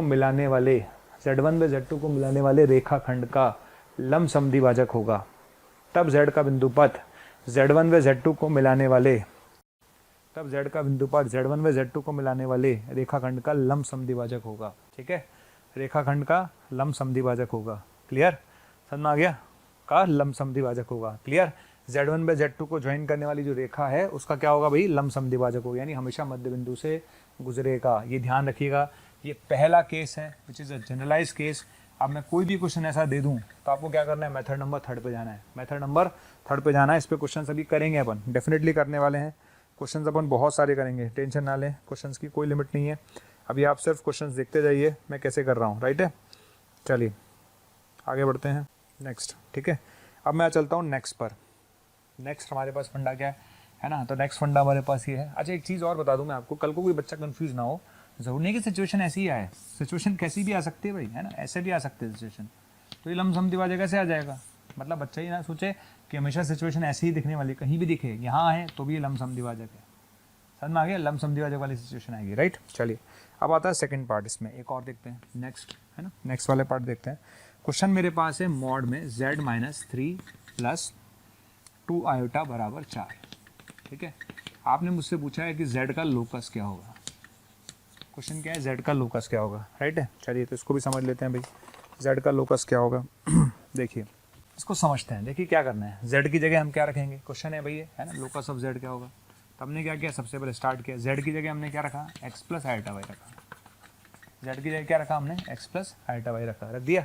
तो z की जगह जब हम x प्लस आयोटा वाई रखेंगे तो क्या आएगा, ये x माइनस 3 आएगा, और ये क्या आएगा, ये y प्लस 2 आएगा, क्लियर, बराबर कितना आएगा, 4 आएगा, आ गया, आ गया। अच्छा इसके बाद क्या करते हैं भाई, इसका मॉडुलस क्या होता है, रियल पार्ट का स्क्वायर प्लस इमेजिनरी पार्ट का स्क्वायर, तो उसका वर्क कर देंगे तो क्या आ जाएगा, ये x माइनस 3 का स्क्वायर प्लस y प्लस 2 का स्क्वायर बराबर 16। भाई इसका मॉड लिखना नहीं आता क्या, बिल्कुल आता है, मॉड किस में आता है, अंडरवुड में आता है, फिर वर्क कर देंगे तो अंडरवुड खत्म हो जाएगा, ये इसका लोकस आ गया, क्लियर। इसको गौर से देखिए आप, लोकस आया क्या, ठीक है। अगर आप इसको गौर से देखेंगे तो आपको समझ में आएगा, इसका जो लोकस आ रहा है, एक सर्कल की इक्वेशन आ रही है जिसका सेंटर कितना है 3, -2 और उसकी रेडियस कितनी है, यानी उसकी त्रिज्या कितनी है 4, क्लियर। तो यहाँ से चीज़ सोचो आप, कभी भी मेरे पास इस तरह की सिचुएशन आए तो मेरे मन में ख्याल क्या आएगा, अरे ये तो सर्कल है, कौन सा सर्कल है, जिसका सेंटर ये है, रेडियस ये है। तो मैं इसको डायरेक्ट देखता हूँ, कैसे देखेंगे, गौर से देखना है इसको, कैसे देखेंगे, इसको देखना है ऐसे z माइनस, ठीक है, z माइनस, माइनस लिखने के बाद ऐसे लिखेंगे इसको 3 - 2 आयोटा बराबर 4, समझ आ गया। इसको आप चाहें तो ऐसे लिख सकते हैं z माइनस 3, -2 बराबर 4। कभी भी इस तरह की इक्वेशन लिखी हुई आए तो पहले आप इसको इस तरह से कन्वर्ट कर लीजिए, जैसे मैंने आपके सामने कन्वर्ट किया है, कर लिया।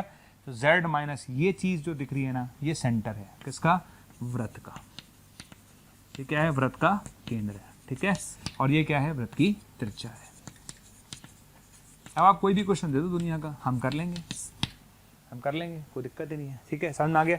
ये क्या है, ये वृत्त का केंद्र है, ये वृत्त की त्रिज्या है। तो यहाँ से मैं इसको जनरलाइज कर देता हूँ।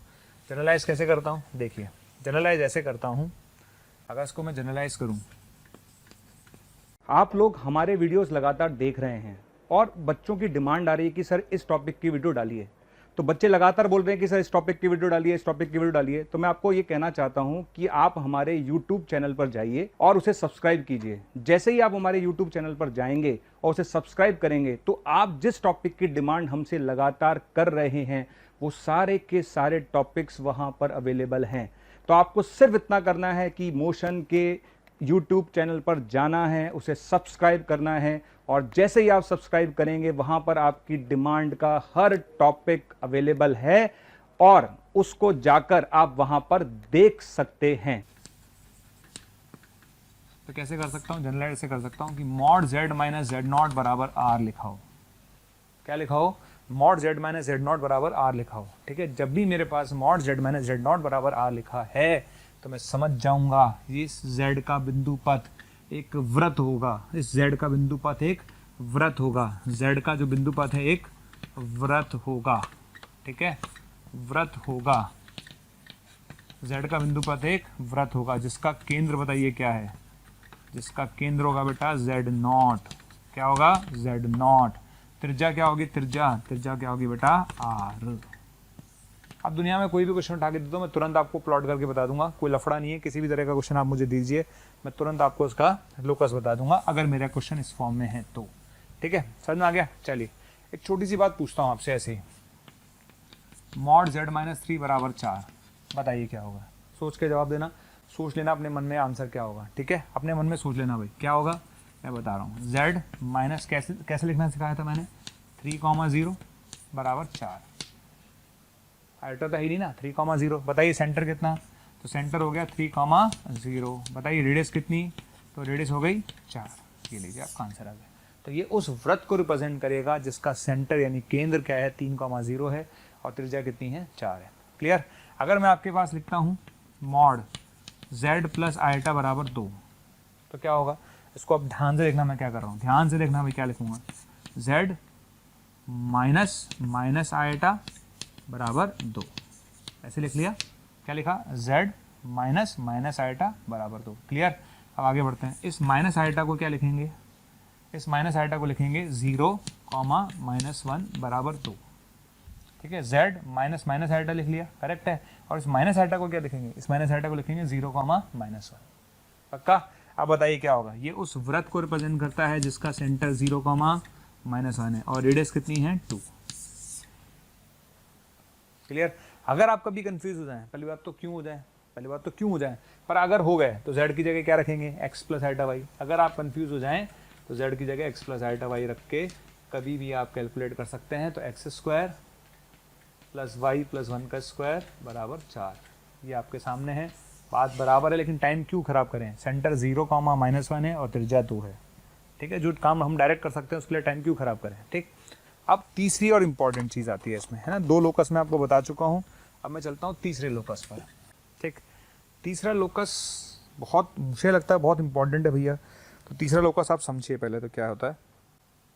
देखिए क्वेश्चन है, यदि आर्ग्यूमेंट ऑफ z बराबर π/3 है तो आपको बताना है z का बिंदु पथ क्या होगा, है ना, z का लोकस क्या होगा।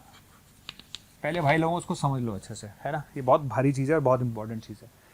ठीक है, देखिए सर क्या होगा, आर्ग्यूमेंट ऑफ z अगर मैंने मान लिया x प्लस आइटा वाई, मान लिया, बिल्कुल ठीक है सर।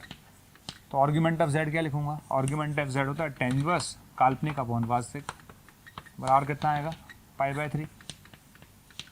ये आएगा, दोनों तरफ tan ले लिया आपने, दोनों तरफ tan लेंगे तो क्या आएगा, y/x, इधर आएगा tan 60 होता है √3, तो y किसके बराबर आया, √3x के बराबर आया।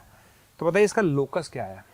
अब ये चीज़ समझानी है मुझे, और इसी चीज़ को समझाने में थोड़ा सा टाइम लगेगा, पर आप चीज़ें समझ लो भैया, समझ लेना, आप समझने की ज़रूरत है, क्योंकि यही पार्ट सबसे इंपॉर्टेंट है जो मैं समझाने जा रहा हूँ। देखिए बोर्ड पर, अगर मैं आपसे बोलता हूँ argument of z minus Z1, इसका क्या मतलब है। तो क्या मतलब है? इसका मतलब है मुझे Z1 से स्टार्ट करके और Z की तरफ जाना है। ये बात मैं समझा चुका हूँ पहले भी, मैंने ये बात उस दिन भी बोली थी जब मैं आपको स्टार्ट किया था, मैंने वेक्टर लिखना सिखाया था।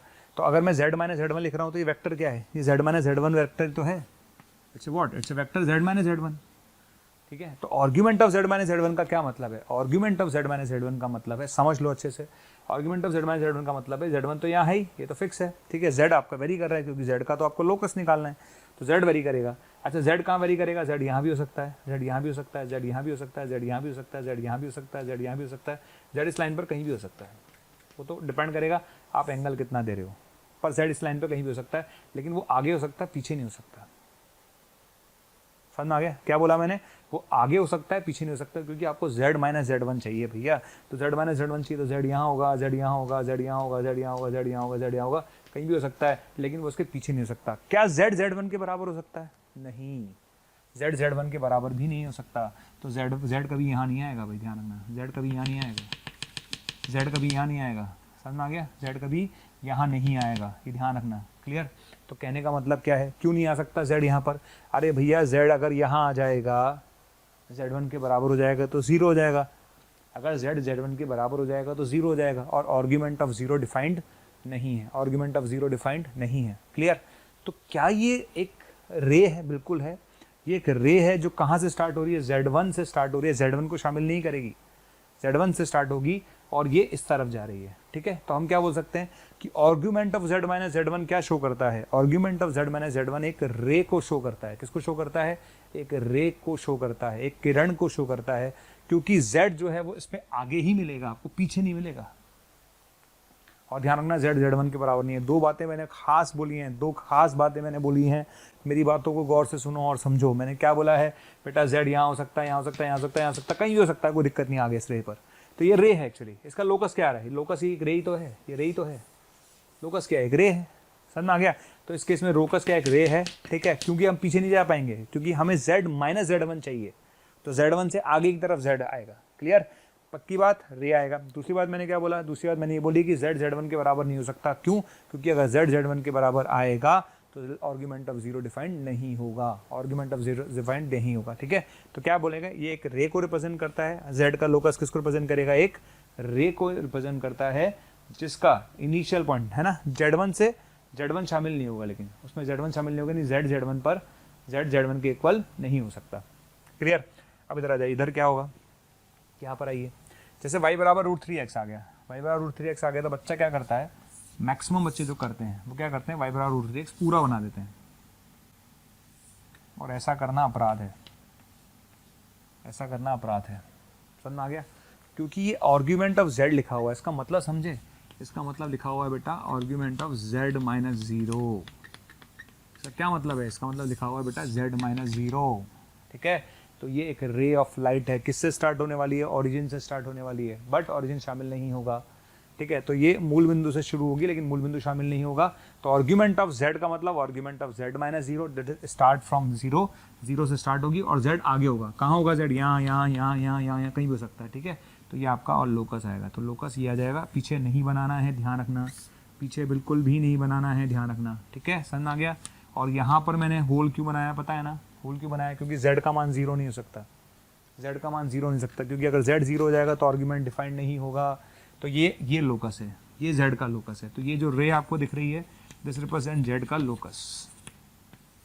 मैं आपको बता रहा हूँ, मैंने बहुत ही इंपॉर्टेंट कॉन्सेप्ट समझाया और मैं बार बार फोकस कर रहा हूँ, बार बार फोकस कर रहा हूँ, ठीक है।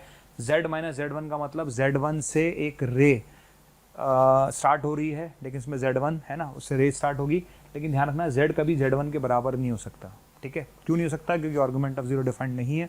ये बहुत ही इंपॉर्टेंट पॉइंट है, बहुत ज़्यादा इंपॉर्टेंट पॉइंट है। तो इसका क्या आएगा? इसका आंसर क्या देंगे? Z का लोकस एक रे होगी जो ओरिजिन से स्टार्ट होगी इस डायरेक्शन में, ठीक है। आगे बढ़ते हैं, ठीक है, आगे हम बढ़ते हैं, आगे क्वेश्चंस की तरफ चल रहे हैं, है ना। कुछ और क्वेश्चंस हम देखेंगे, ठीक है। क्वेश्चन हमारे पास है, क्वेश्चन हमारे पास है कि फाइंड, है ना, लोकस ऑफ Z।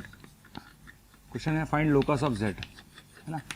Z का लोकस निकालिए, Z का बिंदु पद निकालिए, ठीक है। अलग अलग क्वेश्चन है, 3। पहला क्वेश्चन मेरे पास है मॉड Z माइनस आइटा बराबर मॉड Z प्लस 3, ठीक है, पहला क्वेश्चन है। दूसरा क्वेश्चन मेरे पास है mod z minus 2 minus 3 eta, ठीक है, बराबर है √2, है ना। और तीसरा क्वेश्चन मेरे पास है, तीसरा क्वेश्चन मेरे पास आर्ग्यूमेंट ऑफ z जो है वो 2π/3 के बराबर है।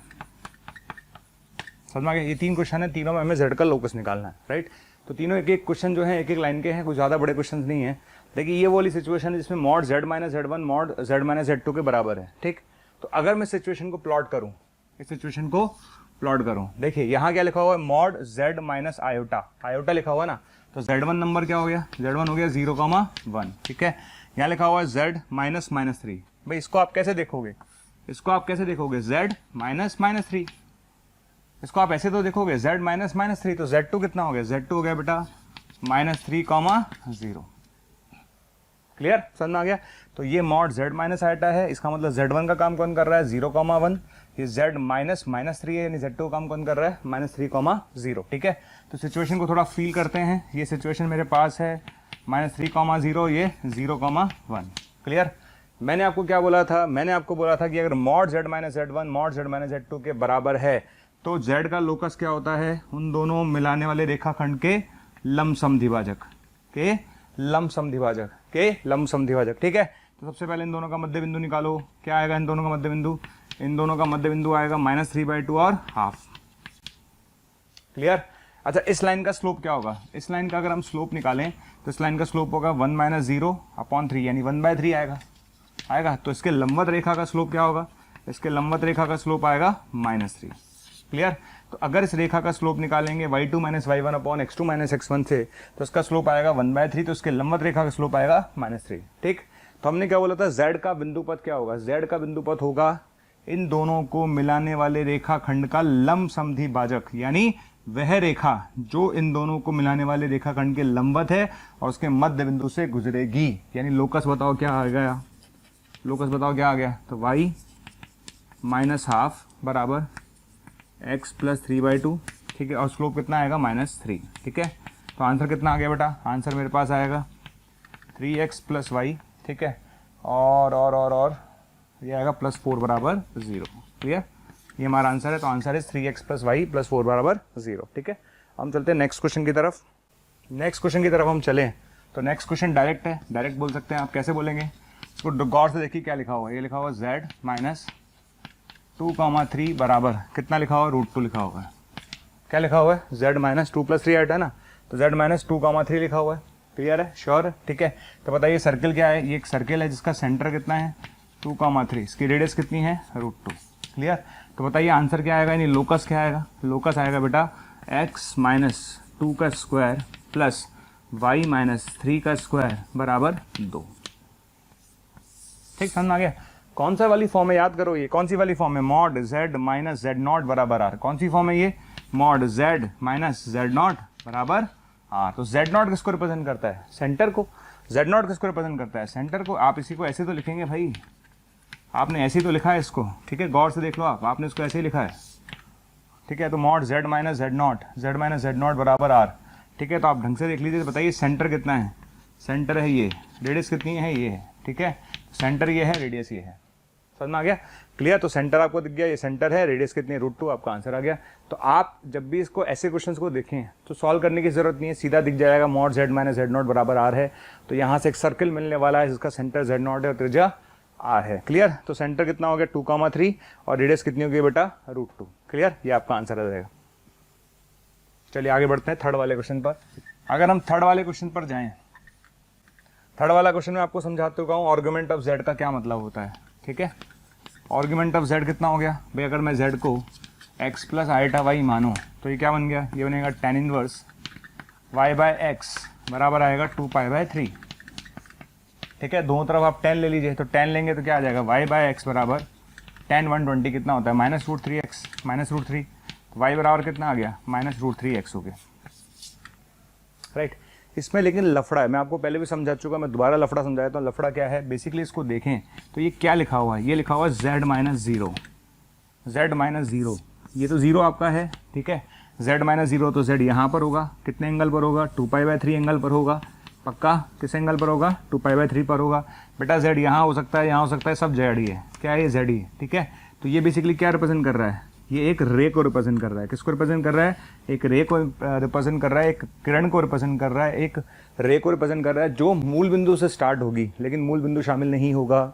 मूल बिंदु से स्टार्ट होगी लेकिन मूल बिंदु शामिल नहीं होगा। मैं आपको समझा चुका हूँ क्यों। क्योंकि अगर z बराबर 0 हो गया, अगर z बराबर 0 हो गया, z बराबर 0 हो गया तो आर्ग्यूमेंट डिफाइंड नहीं होता, राइट है।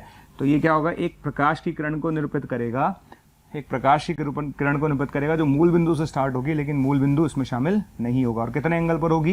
ये वास्तविक अक्ष से 2π/3 एंगल पर होगी। कितने एंगल पर होगी? 2π/3 कोण पर होगी, ठीक है। तो ये इसका लोकस है।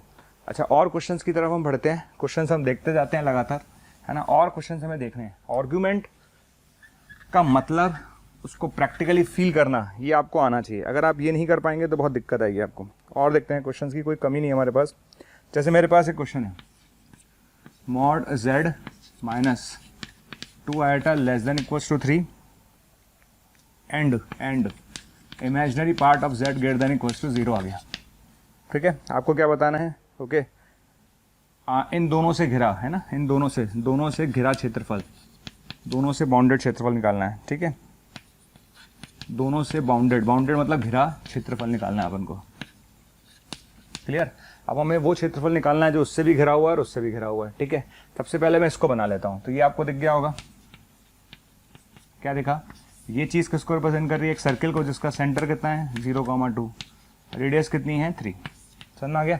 तो एक सर्किल को रिप्रेजेंट कर रहा है। ये चीज किसको रिप्रेजेंट कर रही है? ये सर्किल को रिप्रेजेंट कर रही है जिसका सेंटर 0,2 है, रेडियस 3 है, और उसके अंदर वाले भाग को रिप्रेजेंट कर रही है। लेस देन इक्वल्स टू 3 का मतलब है, लेस देन इक्वल्स टू 3 का मतलब है सेंटर 0,2 है, ठीक है, और रेडियस 3 है। तो यानी सर्कल कुछ ऐसा बनेगा, सर्कल कुछ ऐसा बनेगा, ठीक है। सेंटर कितना है भाई? 0,2 है, ठीक, सेंटर 0,2 है और रेडियस 3 है, राइट।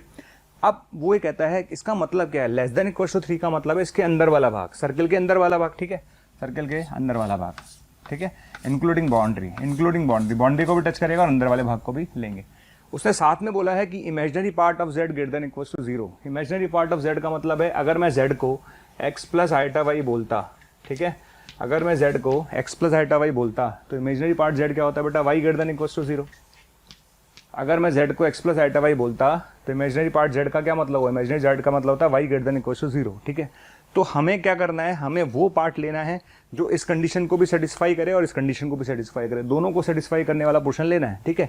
तो ये वाला सर्कल तो मैं बना चुका हूँ ना, ठीक है। अब ये कंडीशन भी मुझे चाहिए, imaginary part of z, y कहाँ होता है? x अक्ष के ऊपर और x अक्ष के नीचे y होता है, लेकिन आपको y पॉजिटिव चाहिए। y कैसा चाहिए? पॉजिटिव चाहिए। तो x अक्ष के ऊपर वाला भाग, कौन सा वाला भाग? x अक्ष के ऊपर वाला भाग। इसका मतलब कौन सा वाला भाग हो गया? जो दोनों को रिप्रेजेंट करेगा, ये वाला भाग।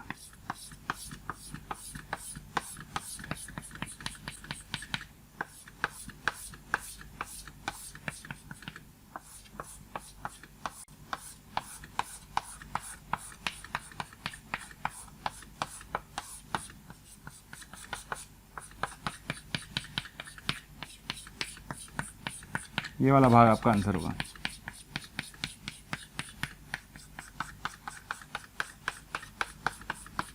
ठीक है। तो ये वाला पार्ट आपका आंसर होगा। तो ये आंसर कौन सा होगा? ये पूरा यहाँ से लेकर यहाँ तक है ना, इसके ऊपर वाला जो पोर्शन आप देख रहे हैं पूरा आपका आंसर होगा, ठीक है। तो शेडेड रीजन आपको बताना था, मतलब बाउंडेड क्षेत्रफल नहीं, बाउंडेड एरिया, मतलब बाउंडेड रीजन दिखाना था आपको, ठीक है। बाउंडेड रीजन दिखाना था आपको। बाउंडेड रीजन मतलब कौन सा वाला पार्ट होगा, ठीक है। तो ये वाला पार्ट आपका होगा, क्लियर है, ठीक है। इसका क्षेत्रफल निकालना कोई बड़ी बात नहीं है, आप क्षेत्रफल भी निकाल सकते हैं। आप इस वाले का क्षेत्रफल तो लिख ही लेंगे और उसके क्षेत्रफल, मतलब आप सर्कल का क्षेत्रफल लिख लो और सर्कल के क्षेत्रफल में से इस वाले भाग का क्षेत्रफल घटा देना, तो आपका आंसर आ जाएगा। तो कोई मेजर इशू नहीं है, क्षेत्रफल भी निकाल सकते हैं। पर मुझे एक्चुअली दिखाना था दोनों से बाउंडेड रीजन कौन सा होगा, क्षेत्र कौन सा होगा। तो क्षेत्र दिखाना था, ये वाला क्षेत्र होगा हमारे पास, ठीक है। ये आपका आंसर होगा। चलिए आगे बढ़ते हैं और क्वेश्चंस की तरफ चलेंगे। क्वेश्चंस हमें कंटिन्यू करने हैं, क्वेश्चंस में हमें रुकना नहीं है। प्लॉट करना सीखिए, कैसे मैं प्लॉट कर रहा हूँ, है ना। इंपॉर्टेंट चीज़ें समझिए, है ना, किस तरह से हम चीज़ें प्लॉट कर रहे हैं वो इंपॉर्टेंट है ना। वो देखिए आप लोग कंटिन्यूसली। जैसे मेरे पास और क्वेश्चंस आते हैं, चलते हैं क्वेश्चंस की तरफ आगे। तो मेरे पास और क्वेश्चंस आए, और क्वेश्चंस क्या हैं? जैसे क्वेश्चन आया फाइंड z, है ना, z निकालिए। क्या निकालिए? यदि क्या लिखा है उसने? यदि लिखा है कि z minus iota equals to 1 है, ठीक है, एंड आर्ग्यूमेंट ऑफ z बराबर π/2 है। आर्ग्यूमेंट ऑफ z बराबर π/2 है, ठीक है। क्वेश्चन समझ में आ गया सबको? क्वेश्चन बहुत क्लियर है। क्या क्वेश्चन है? क्वेश्चन आपके सामने है पिक्चर में। उसने बोला है कि आपको z निकालना है यदि z माइनस आईटा का मॉड बराबर 1 है और आर्ग्यूमेंट ऑफ z बराबर पाई बाय 2 है। सबसे पहले जैसे ही आपने इसको देखा, आपके पहले मन में ख्याल क्या आएगा, अरे ये तो सर्किल की इक्वेशन है। किसकी इक्वेशन है? सर्किल की इक्वेशन है, ठीक है। तो फर्स्ट ऑफ ऑल इसको मैंने बोला मॉड z माइनस आईटा बराबर 1, ठीक है। बताइए सर्किल का सेंटर क्या होगा? 0,1 और रेडियस क्या होगी? 1, ठीक। तो सर्किल का सेंटर क्या होगा? 0,1 और रेडियस क्या होगी? 1, ठीक है। तो सर्किल कैसे ड्रॉ होगा भाई? सर्किल ऐसे ड्रॉ होगा। जैसे मैं देख रहा हूं कि आपको हमारे वीडियोस बहुत पसंद आ रहे हैं, ठीक। अगर आपको हमारे वीडियोस बहुत पसंद आ रहे हैं तो मेरी आपसे रिक्वेस्ट है कि उन वीडियोस को आप लाइक करें, शेयर करें, क्योंकि अगर आप उस वीडियो को लाइक करेंगे तो और बच्चे जब उस वीडियो को देखेंगे वो भी मोटिवेट होंगे, और अगर आप शेयर करेंगे तो वो ज़्यादा से ज़्यादा बच्चों के बीच में वो कंटेंट जाएगा। तो आप इसी तरह से हमारे वीडियोस को लाइक करते रहिए, शेयर करते रहिए, ताकि मोशन के हर टीचर को मोटिवेशन मिले और बेहतर करने के लिए, ताकि हम आपको अच्छी से अच्छी और सेवाएं दे पाएं। कॉमन सेंस कैसे? क्योंकि भाई ये 0,1 है और रेडियस कितनी है? 1 है, तो ये 1 होगा, ये भी 1 होगा। तो ये पॉइंट क्या होगा? 0,2, ठीक है। ये पॉइंट क्या होगा? 0,0। हो गया ड्रॉ? बिल्कुल ठीक है सर, होना तो चाहिए। हो गया ड्रॉ, ठीक है। सर्किल आपने बना लिया। सर्किल ड्रॉ करने के बाद साथ में उसने बोला है एंड लगाया है, एंड लगाया है और बोला है आर्ग्यूमेंट ऑफ z बराबर pi bye 2। Argument of z pi bye 2 कब हो सकता है? Common sense. Argument of z pi bye 2 कब हो सकता है? Argument of z pi bye 2 तब हो सकता है जब z कहाँ पर लाई करे? z यहाँ पर लाई करे। z कहाँ पर लाई करे? यहाँ पर लाई करे, कहीं भी लाई करे, पर z यहाँ पर लाई करेगा। तो आर्ग्यूमेंट ऑफ z क्या होता है? अगर आर्ग्यूमेंट ऑफ z जो है अगर पाई बाय 2 है, इसका मतलब z कहाँ पर लाई करेगा? z लाई करेगा काल्पनिक अक्ष पर। किस पे लाई करेगा? काल्पनिक अक्ष पर, ठीक है। तो जब आपने ये लाइन देखी तो आपके दिमाग में क्या आएगा कि z किस पे लाई करेगा? z लाई करेगा काल्पनिक अक्ष पर। z लाई करेगा ऑन काल्पनिक अक्ष, ठीक है।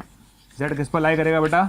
काल्पनिक अक्ष पे लाई करेगा। तो आर्ग्यूमेंट ऑफ z अगर पाई बाय 2 है तो z किस पे लाई करेगा? काल्पनिक अक्ष पे लाई करेगा, ठीक। अब मुझे वो आंसर चाहिए जो इसको भी सेटिस्फाई करे और इसको भी सेटिस्फाई करे। तो थोड़ा फील करना कैसे, देखिए आप इस समझो इस बात को। ये क्या है? मॉड z माइनस आईटा बराबर 1। ये पूरा क्या है? इस सर्किल पे जो भी चल रहा है ये z ही तो है। अरे z का ही तो बिंदु पथ है। ये क्या है? z है, बिल्कुल ठीक है। ये क्या है? z है, क्लियर है। ये क्या है? z है, पूरा का पूरा z है। z यहाँ है, सब पे z ही है, ये z है पक्का। अच्छा दूसरा वाला क्या है? आर्ग्यूमेंट ऑफ z है ना। दूसरे वाले को फील कर दें। दूसरा वाला क्या है? दूसरा वाला लिखा हुआ argument of z pi bye 2, तो ये भी z है, ये भी z है। समझ आ गया, ठीक है। तो आर्ग्यूमेंट ये लिखा हुआ है, इसका मतलब z यहाँ पूरे पे लाई कर रहा है, ठीक है, सर्किल पे लाई कर रहा है। और argument of z pi bye 2 इसका मतलब z यहाँ पे लाई कर रहा है, क्लियर। तो हमें वो आंसर चाहिए जो दोनों को सेटिस्फाई करे, यानी वो z निकालना है जो इस पर भी हो और इस पर भी हो। तो आप भी बता दो दोनों कहाँ कट कर रहे हैं, ठीक है। तो आपको दिख गया होगा कि ये सर्किल और ये लाइन जो है वो कहाँ पर कट कर रहे हैं? वो केवल और केवल इसी पॉइंट पर कट कर रहे हैं, इसी पॉइंट पर कट कर रहे हैं, ठीक है। तो आंसर बताइए क्या होगा? तो z बराबर आंसर होगा 0,2। ये आपका आंसर होगा, क्लियर। अच्छा ऐसी कोई दिक्कत नहीं है, अगर कल को बच्चा इस तरीके से नहीं कर पाता है तो दूसरा तरीका तो है ही हमेशा। कौन सा है दूसरा तरीका? दूसरा तरीका हमेशा होता है बेटा x प्लस आईटा वाई मानकर। क्या करके? x प्लस आईटा वाई मानकर। कैसे? देखिए अगर आप चाहें, भाई आपने z बराबर x प्लस आईटा वाई माना, बिल्कुल ठीक है, मान लिया। अच्छा आर्ग्यूमेंट ऑफ z किसके बराबर है? पाई बाय 2 के, बिल्कुल ठीक है ना। आर्ग्यूमेंट ऑफ z क्या होता है? tan inverse y by x बराबर पाई बाय 2 के, क्लियर। तो y बाय एक्स कितना होगा? 1/0, यानी x बराबर 0 आ गया। अच्छा अब उधर से सर्किल की इक्वेशन निकालो। सर्किल की इक्वेशन क्या आएगी? X square plus y minus 1 का स्क्वायर बराबर 1, ठीक है। तो यहाँ से x की जगह 0 रखो। अगर आप x की जगह 0 रखेंगे तो y माइनस 1 बराबर आएगा प्लस माइनस 1। तो यहाँ से y की दो वैल्यू आएंगी 0 और 2, आ गया, ठीक है। 2 पॉइंट आए यहाँ से, कौन कौन से आए? एक आया 0,0, ठीक है, एक तो आया 0,0 और दूसरा आया 0,2, क्लियर। अब 0,0 क्यों नहीं हो सकता? मैं आपको कई बार समझा चुका हूँ कि z अगर 0 हो जाएगा, अगर मेरा z 0 हो जाएगा तो आर्ग्यूमेंट डिफाइंड ही नहीं होगा। ये बात हम कई बार बोल चुके हैं कि अगर z बराबर 0 हो गया तो आर्ग्यूमेंट ऑफ z परिभाषित नहीं होगा। तो इसका मतलब ये पार्ट रिजेक्ट हो जाएगा, केवल आंसर क्या होगा? 0,2, ठीक। तो ज्योमेट्री से करना चाहें ज्योमेट्री से करें, ज्योमेट्री से नहीं कर सकते हैं तो इस तरीके से करें, जैसे आपको ठीक लगे उससे कर सकते हैं आप, ओके। अच्छा और क्वेश्चंस की तरफ बढ़ते हैं, है ना। क्वेश्चंस हमें लगातार करने हैं, प्रैक्टिस लगातार करनी है और थोड़ा सा फील करते जाएंगे ना तो चीज़ें बहुत आसान दिखेंगी आपको। चलिए और, है ना, क्लियर है। इसका एक मेथड और भी बता सकते थे हम अगर आप चाहें तो। मेथड नंबर 3 भी है इसका, वही चीज़ है, सेम क्या चीज़ है? आर्ग्यूमेंट ऑफ z π/2 है, बात बराबर है। आर्ग्यूमेंट ऑफ z π/2 है। अगर आर्ग्यूमेंट ऑफ z π/2 इसका मतलब z कहाँ पर लाई करेगा? आर्ग्यूमेंट अगर z π/2 है इसका मतलब z लाई करेगा काल्पनिक अक्ष पर, ठीक है। अगर z काल्पनिक अक्ष पर लाई करेगा तो z बराबर क्या लिख सकते हैं? Lambda iota. लैम्डा आयोटा का मतलब अरे आयोटा, 2 आयोटा, 3 आयोटा, 4 आयोटा कहीं भी हो सकता है, लेकिन होगा लैम्डा टाइम्स ऑफ आयोटा, ठीक है। और लैम्डा कैसा होगा? पॉजिटिव होगा, श्योर, ठीक है। ये आ जाएगा z। अब आपको मैंने दूसरी इक्वेशन क्या दे रखी है? दूसरी इक्वेशन मैंने दे रखी है argument of z minus iota, ये mod of z minus iota बराबर 1, ठीक है। तो z की जगह क्या रखेंगे? लैम्डा आयोटा माइनस आयोटा बराबर 1। ये क्या बन जाएगा? Mod of lambda minus 1 mod of iota बराबर 1। क्लियर? हमेशा ध्यान रखिए कि आयोटा का मॉड 1 होता है तो यहाँ से मॉड लैम्डा माइनस 1 बराबर 1 आएगा, तो लैम्डा माइनस 1 बराबर प्लस माइनस 1 आएगा, वापस लैम्डा की वैल्यू 0 और 2 आएगी। प्रॉब्लम ये है कि लैम्डा हम 0 नहीं ले सकते क्योंकि लैम्डा तो ग्रेटर देन 0 है, ठीक है। तो पॉसिबल ही नहीं था, तो आंसर क्या आएगा? लैम्डा बराबर 2, यानी z बराबर आ गया 2 आयोटा और यू कैन से 0,2। तो ये अप्रोचेज हैं जो आपको अच्छी लगे, जो आपको लगे कि नहीं यार ये अप्रोच बहुत अच्छी है, बहुत शानदार है, आप उस पर जाइए। ज्योमेट्री से करेंगे, जल्दी हो रहा है, कोई दिक्कत नहीं है। फिर भी अगर आपको ज्योमेट्री में दिक्कत आती है तो दूसरे तरीके हैं। क्वेश्चन होना चाहिए, end of the day question होना चाहिए, राइट। तो ये है। और देखते हैं क्वेश्चंस, हम और देखते हैं क्वेश्चंस की तरफ चलते हैं। नेक्स्ट क्वेश्चन जो मेरे पास है वो है यदि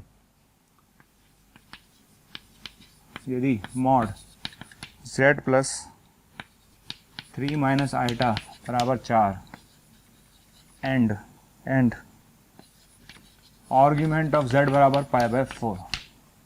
समझ में आ गया? आपको z निकालना है। क्या निकालना है? z निकालना है। क्या निकालना है? z। Find z।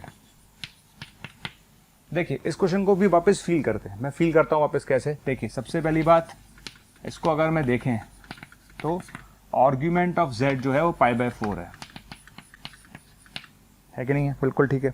अच्छा, आर्ग्यूमेंट ऑफ z π/4 होने का मतलब क्या है? इसको प्रैक्टिकली अगर मैं फील करूं तो बेसिकली क्या हो रहा है, ये चीज़ बार बार समझा चुका हूं मैं। आर्ग्यूमेंट ऑफ z का मतलब मैथ्स में z माइनस 0 होता है बराबर π/4। एक रे जाएगी, ठीक है ना, 0 शामिल नहीं होगा, एक रे जाएगी जो ऐसे जा रही होगी, है ना, ये रे जा रही है z, ठीक है, समझ में आ गया। और ये कितने एंगल पर है? ये π/4 एंगल पर है, ठीक। तो अगर ये π/4 एंगल पर है तो ये कौन सी लाइन हो गई भाई? ये कौन सी लाइन हो गई बेसिकली, है ना, कौन सी रेखा हो गई? ये y बराबर x हो गई। कौन सी हो गई भाई? π/4 एंगल पे जा रही है और मूल बिंदु से जा रही है, इसका मतलब y बराबर x हो गई, ठीक है। तो आर्ग्यूमेंट ऑफ z अगर π/4 है तो बेसिकली y किसके बराबर आ गया? x के। अगर किसी को दिक्कत है तो भैया z की जगह x प्लस आयोटा y ले और tan इनवर्स y/x, तो भी y बराबर x ही आएगा, ठीक है। कितने एंगल पर है? π/4 एंगल पर है। π/4 एंगल पर है तो क्या होगा? y बराबर x ही तो होगा, मूल बिंदु से जाने वाला। अच्छा, y बराबर x है, इसका मतलब इस पर कोई भी z अगर मैं मानूंगा, अगर इसमें कोई भी z मानूंगा तो z क्या होता है भाई? z होता है x प्लस आयोटा y।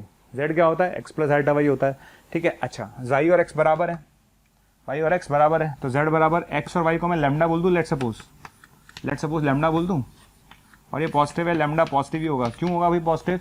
अरे वो यहाँ कहीं भी होगा, यहाँ तो हो नहीं सकता ना, पीछे हो नहीं सकता ना, आगे ही होगा ना भाई। तो z बराबर आएगा कितना? z बराबर आएगा x प्लस आयोटा y, और x plus iota y, x को भी लैम्डा y को भी लैम्डा, तो क्या आ जाएगा? Lambda 1 plus iota. ये z आ गया। अब क्या करेंगे भाई, ये z जो है इस पर भी लाई करेगा, किस पे लाई करेगा? इस पे लाई करेगा, तो इस पे लाई करा दीजिए। तो z बराबर लैम्डा 1 प्लस आयोटा, मैं यहाँ रख देता हूँ, रख रहा हूँ, ठीक है। तो ये आएगा लैम्डा प्लस 3, ठीक है, प्लस आयोटा, है ना, लैम्डा प्लस 3 प्लस आयोटा, है ना, lambda minus 1, okay, equals to 4 आ गया। कितना आ जाएगा ये? तो ये आएगा लैम्डा प्लस 3 का स्क्वायर प्लस लैम्डा माइनस 1 का स्क्वायर इक्वल्स टू 16। श्योर है? ये आ जाएगा। देखिए इसको सॉल्व करना कोई मेजर इशू नहीं है, कोई बच्चा सॉल्व कर लेगा। ये दिख रहा है मुझे 2 लैम्डा स्क्वायर, ओके। अच्छा, और ये आएगा 6 माइनस 2, 4 लैम्डा आएगा, बिल्कुल ठीक है। ये आएगा 9 और 1 10, तो 6 आएगा।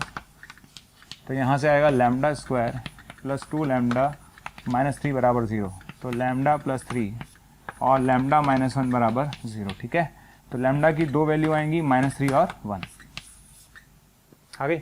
अच्छा, लैम्डा की 2 वैल्यू आ गई, -3 और 1, लेकिन लैम्डा नेगेटिव तो हो नहीं सकता ना, हमने शुरू में बोल दिया था लैम्डा तो नेगेटिव हो नहीं सकता, तो पॉसिबल नहीं है। तो लैम्डा की वैल्यू क्या आएगी? 1। अगर लैम्डा की वैल्यू 1 आएगी तो बताइए z बराबर क्या आया? z बराबर आ गया 2 इंटू 1 प्लस आयोटा। ये आपका आंसर है। क्लियर? समझ में आ गया? ये आपका आंसर है। तो लैम्डा इक्वल्स टू 1 आएगा। हमने z क्या माना था? z माना था lambda into 1 plus iota, lambda 1 आया, तो आंसर आ गया 1 प्लस आयोटा, ठीक है। ये आपका आंसर है, z बराबर 1 प्लस आयोटा। z बराबर 1 प्लस आयोटा, ठीक है। अच्छा ये हो गया। और कोई तरीका क्या, सिंपल सी एक बात और है, अगर आप चाहें तो उससे भी कर सकते हैं। क्या मेथड है, मेथड नंबर सेकंड वही है सिंपल, z की जगह x प्लस आयोटा y रखो, ठीक है। तो क्या बन जाएगा वो, ये बनेगा x प्लस 3 का स्क्वायर प्लस y माइनस 1 का स्क्वायर बराबर 16, पहली इक्वेशन आएगी, ठीक है। दूसरी बात, argument of z pi by 4 है, argument of z pi by 4 होने का मतलब है tan inverse y by x बराबर पाई बाय 4 है, ठीक है। तो यहाँ से y बराबर x आ गया, बस दोनों को सॉल्व कर लो। तो 1 व 2 से, है ना, 1 व 2 से क्या बन जाएगा, ये बन जाएगा x प्लस 3 का स्क्वायर प्लस x माइनस 1 का स्क्वायर बराबर 16, ठीक है। तो यहाँ से x की दो वैल्यू आएंगी, तो 1 आएगी और एक -3 आएगी, क्लियर। लेकिन ये बात ध्यान रखें, है ना, ये बात मैं आपको पहले ही बोल चुका हूँ कि आर्ग्यूमेंट ऑफ z अगर पाई बाय 4 आ रहा है तो इसका मतलब क्या है, x पॉजिटिव होगा डेफिनेटली, x कैसा होगा, पॉजिटिव होगा। अगर x पॉजिटिव होगा तो ये चीज़ 1 आएगी, क्लियर। तो x1 y1, तो z बताओ क्या आएगा, 1 प्लस आयोटा, ये आपका आंसर होगा, क्लियर। तो ये आपका आंसर है फाइनली, तो ये आपका आंसर होगा, ठीक है, इस टाइप के क्वेश्चंस का। तो अब हम क्वेश्चंस करते हैं, देखिए किस तरह का, और भी कैटेगरी हमारे पास हैं, धीरे धीरे हम कैटेगरीज में बढ़ते जाएंगे, है ना। तो कैटेगरीज में धीरे धीरे बढ़ते जाएंगे तो और क्वेश्चंस कैसे करेंगे। एक क्वेश्चंस आते हैं, ठीक है, हमें वो z निकालना है, z ज्ञात करो, ठीक है, जो न्यूनतम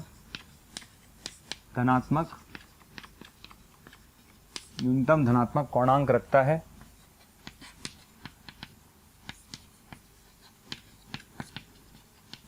वह निम्न को संतुष्ट करता है।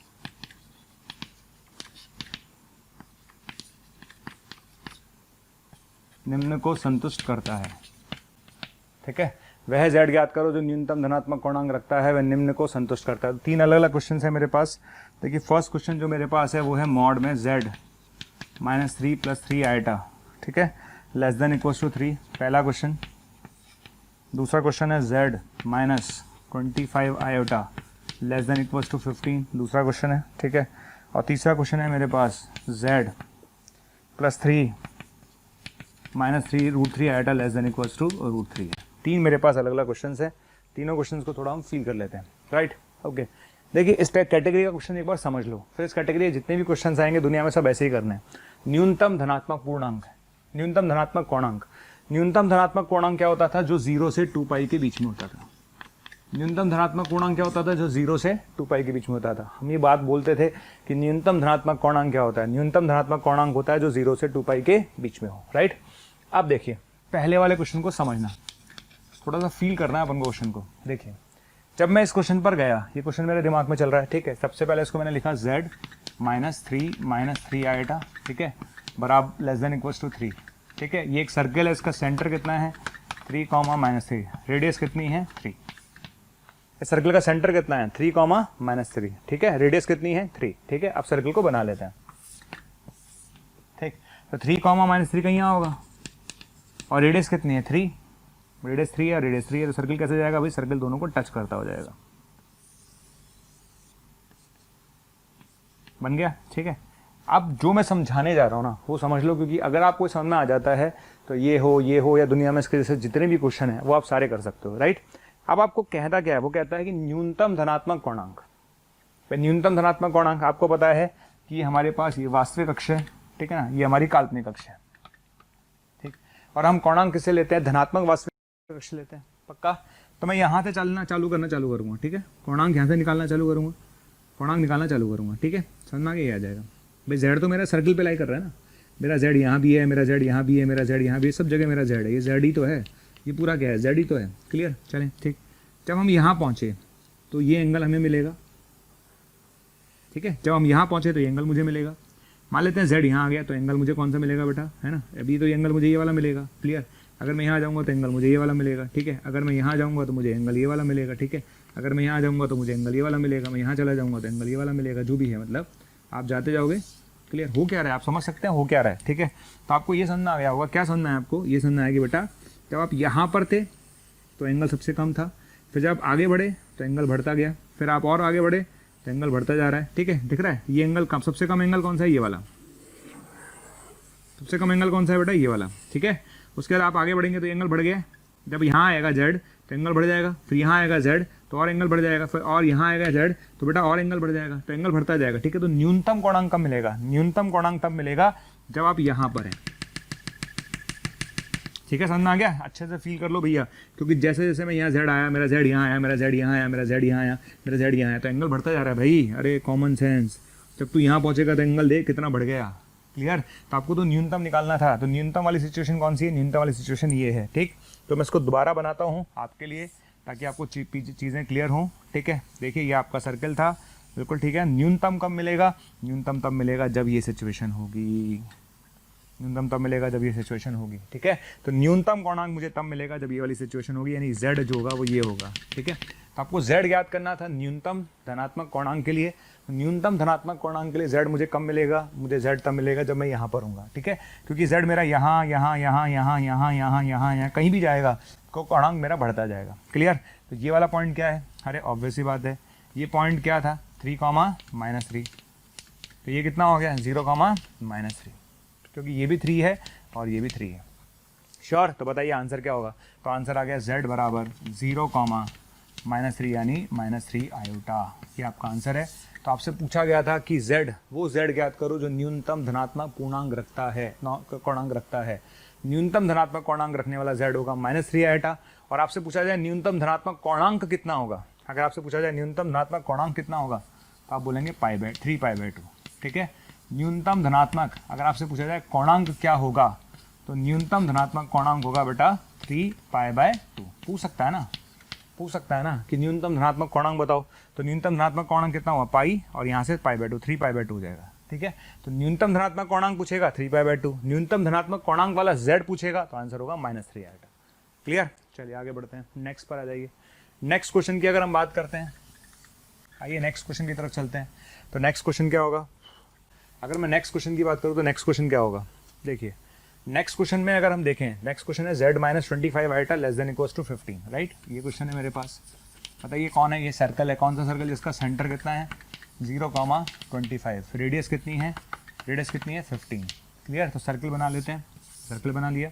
सर्कल बनाने के बाद ये वो सर्कल है, इसका सेंटर कितना है 0,25, ठीक, और 0,25, ठीक, ये सर्कल हो गया, ओके 0,25, ठीक। रेडियस कितनी है 15, रेडियस कितनी है 15, ठीक है, रेडियस कितनी है 15, समझ में आ गया। और यहाँ से यहाँ तक की डिस्टेंस कितनी हो गई 25, तो यहाँ से यहाँ तक 15 है और टोटल 25 है, ठीक है। अच्छा अब ये चीज़ देखो, यहाँ पर टेंजेंट ड्रॉ करेंगे, कर ले टेंजेंट ड्रॉ, ठीक है। तो एंगल 90 डिग्री हो जाएगा पक्का। अगर एंगल 90 डिग्री है तो ये कर्ण हो गया 25, कर्ण अगर 25 हो गया, ये 15 है तो ये 20 आ जाएगा, तो ये डिस्टेंस कितनी आ जाएगी 20, क्लियर। सबसे पहली बात आपसे पूछा जाए कि लीस्ट पॉजिटिव आर्गुमेंट क्या है, न्यूनतम धनात्मक कोणांक क्या है। तो वापस अगर आप पिक्चर को देखें तो इस पिक्चर को देखने पर देखिए रटना बिल्कुल नहीं है, आप समझिए। मैं यहाँ से चालू करूँगा मीजर करना तो ऑब्वियसली बात है सबसे न्यूनतम होगा, ठीक है। अगर मैं आगे बढ़ूँगा तो एंगल बढ़ रहा है, मैं आगे जाऊँगा तो एंगल बढ़ रहा है, मैं आगे जाऊँगा तो एंगल बढ़ रहा है, तो कॉमन सेंस है, तो सबसे न्यूनतम तो यही देगा ना भाई, सबसे न्यूनतम तो मुझे यही देगा। तो ऑब्वियसली बात है सबसे न्यूनतम क्या है, सबसे न्यूनतम यही है, श्योर है, ठीक है। आगे बढ़ते हैं। अच्छा यानी मुझे ये एंगल निकालना है, कहानी क्या है, बस अब मुझे ये एंगल निकाल दो, बस तुम मुझे एंगल दो, मैं तुम्हें आंसर दूंगा, ठीक है, ठीक, ओके।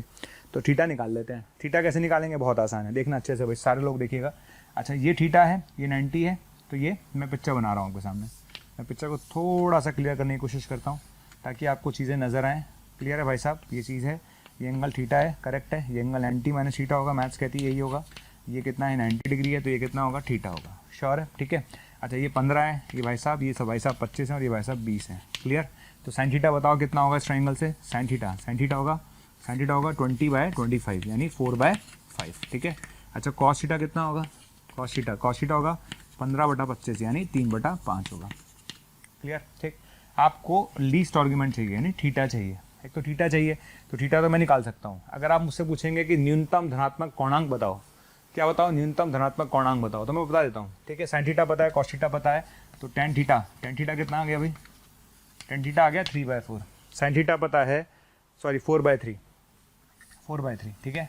तो थीटा अगर आ गया tan इनवर्स 4/3। अगर आपसे पूछा जाए कि न्यूनतम धनात्मक कोणांक निकालो, ठीक, आपसे पूछा जाए न्यूनतम धनात्मक कोणांक निकालो, तो न्यूनतम धनात्मक कोणांक क्या होगा, tan थीटा बराबर 4/3, थीटा बराबर tan इनवर्स 4/3।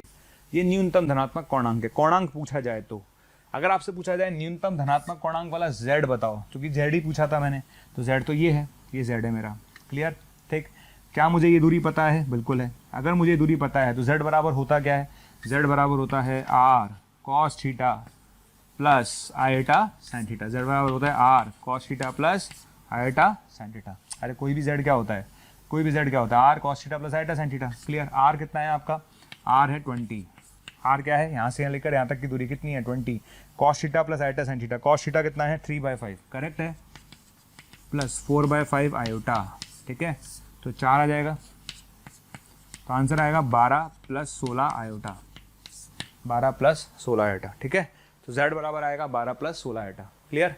थर्ड क्वेश्चन आपको ट्राई करना है, पहले आप ट्राई करिए, उसके बाद फिर मैं एक्सप्लेन करूंगा आपको। ठीक है, तो मैं टाइम दे रहा हूँ, आप ट्राई करिए। ओके, हम चलते हैं सी पार्ट के सॉल्यूशन पे। आप लोगों ने ट्राई कर ही लिया होगा, टाइम दे दिया था मैंने। ठीक, सेंटर क्या है सर्कल का, इसको कैसे लिखेंगे, z माइनस, ठीक है, -3 + √3 आयोटा, है ना, ऐसे ही लिखा जाएगा, बराबर < √3। ठीक है, बताइए सेंटर कितना हुआ सर्कल का, सेंटर हो गया -3, √3। ठीक है, रेडियस कितनी हो गई, रेडियस हो गई √3। पक्का। ठीक है, इसको ड्रॉ कर लेते हैं। तो जब मैं इसको ड्रॉ करूँगा तो कितना आएगा, इसको ड्रॉ करेंगे तो -3, √3, है ना, -3, √3। ठीक है, और रेडियस भी √3 है, तो यहाँ पर ये सर्कल ऐसे बन जाएगा, टच करता हुआ बन गया। ठीक है, कोई दिक्कत ही नहीं है। कहाँ दिक्कत आ रही है, कोई दिक्कत नहीं, सर्कल बन गया। सर्कल बनने के बाद अब आपको चाहिए लीस्ट पॉजिटिव, राइट, वापस न्यूनतम। तो कौन सा होगा, ये टेंजेंशियल वाला ही हमेशा के हम बोलते ही हैं, सबसे छोटा यही होगा। बाद में अगर मैं कहीं भी जाऊँगा, यहाँ जाऊँगा, यहाँ जाऊँगा, तो एंगल बढ़ता जाएगा। ठीक है, चलिए अब थोड़ा इसको फील करना, राइट। ठीक है, ये √3 है, बिल्कुल ठीक है सर, है ना, ये √3 है। ठीक है, अच्छा ये पॉइंट कितना है भाई, ये पॉइंट जो है वो है -3, √3, है ना। ठीक है सर, ये लीजिए। अच्छा ये भी √3 है, लंब डालेंगे तो यहाँ से फिर जाए, ठीक है, √3। अच्छा ओके, अच्छा ये पॉइंट -3, √3 और ये पॉइंट 0, 0 है ना, समझ में आ गया। तो ये एंगल हम डायरेक्टली लिख सकते थे, कौन सा वाला एंगल, ये वाला एंगल लिख सकते हैं ना। कैसे लिखेंगे, √3 अपॉन मतलब √3/3, मतलब वही अपन जो स्लोप निकालते हैं, तो √3/-3 लिखेंगे तो -1/√3 आएगा। -1/√3 का मतलब ये एंगल 150 डिग्री आ गया। अगर ये एंगल 150 डिग्री आ गया तो एंगल कितना आ गया, 30 डिग्री। समझ आगे मैंने क्या किया, अरे भाई ये इस लाइन का स्लोप निकाल लेना है यार, इस लाइन का स्लोप निकालना नहीं आता क्या, y2 - y1 upon x2 - x1, तो √3/-3, तो √3/-3 का मतलब हो गया -1/√3, -1/√3 का मतलब हो गया 150 डिग्री। अगर 150 डिग्री हो गया तो ये एंगल कितना हो गया, 30 डिग्री। पक्का। ठीक है, दूसरी बात, एक चीज़ और देखिए, अच्छा ये √3 है, पक्का। अच्छा ये डिस्टेंस आप निकालेंगे तो 2√3 आएगी, निकाल लीजिए आराम से। ठीक है, अच्छा ये √3 है, ये 2√3 है, ये एंगल 90 डिग्री है।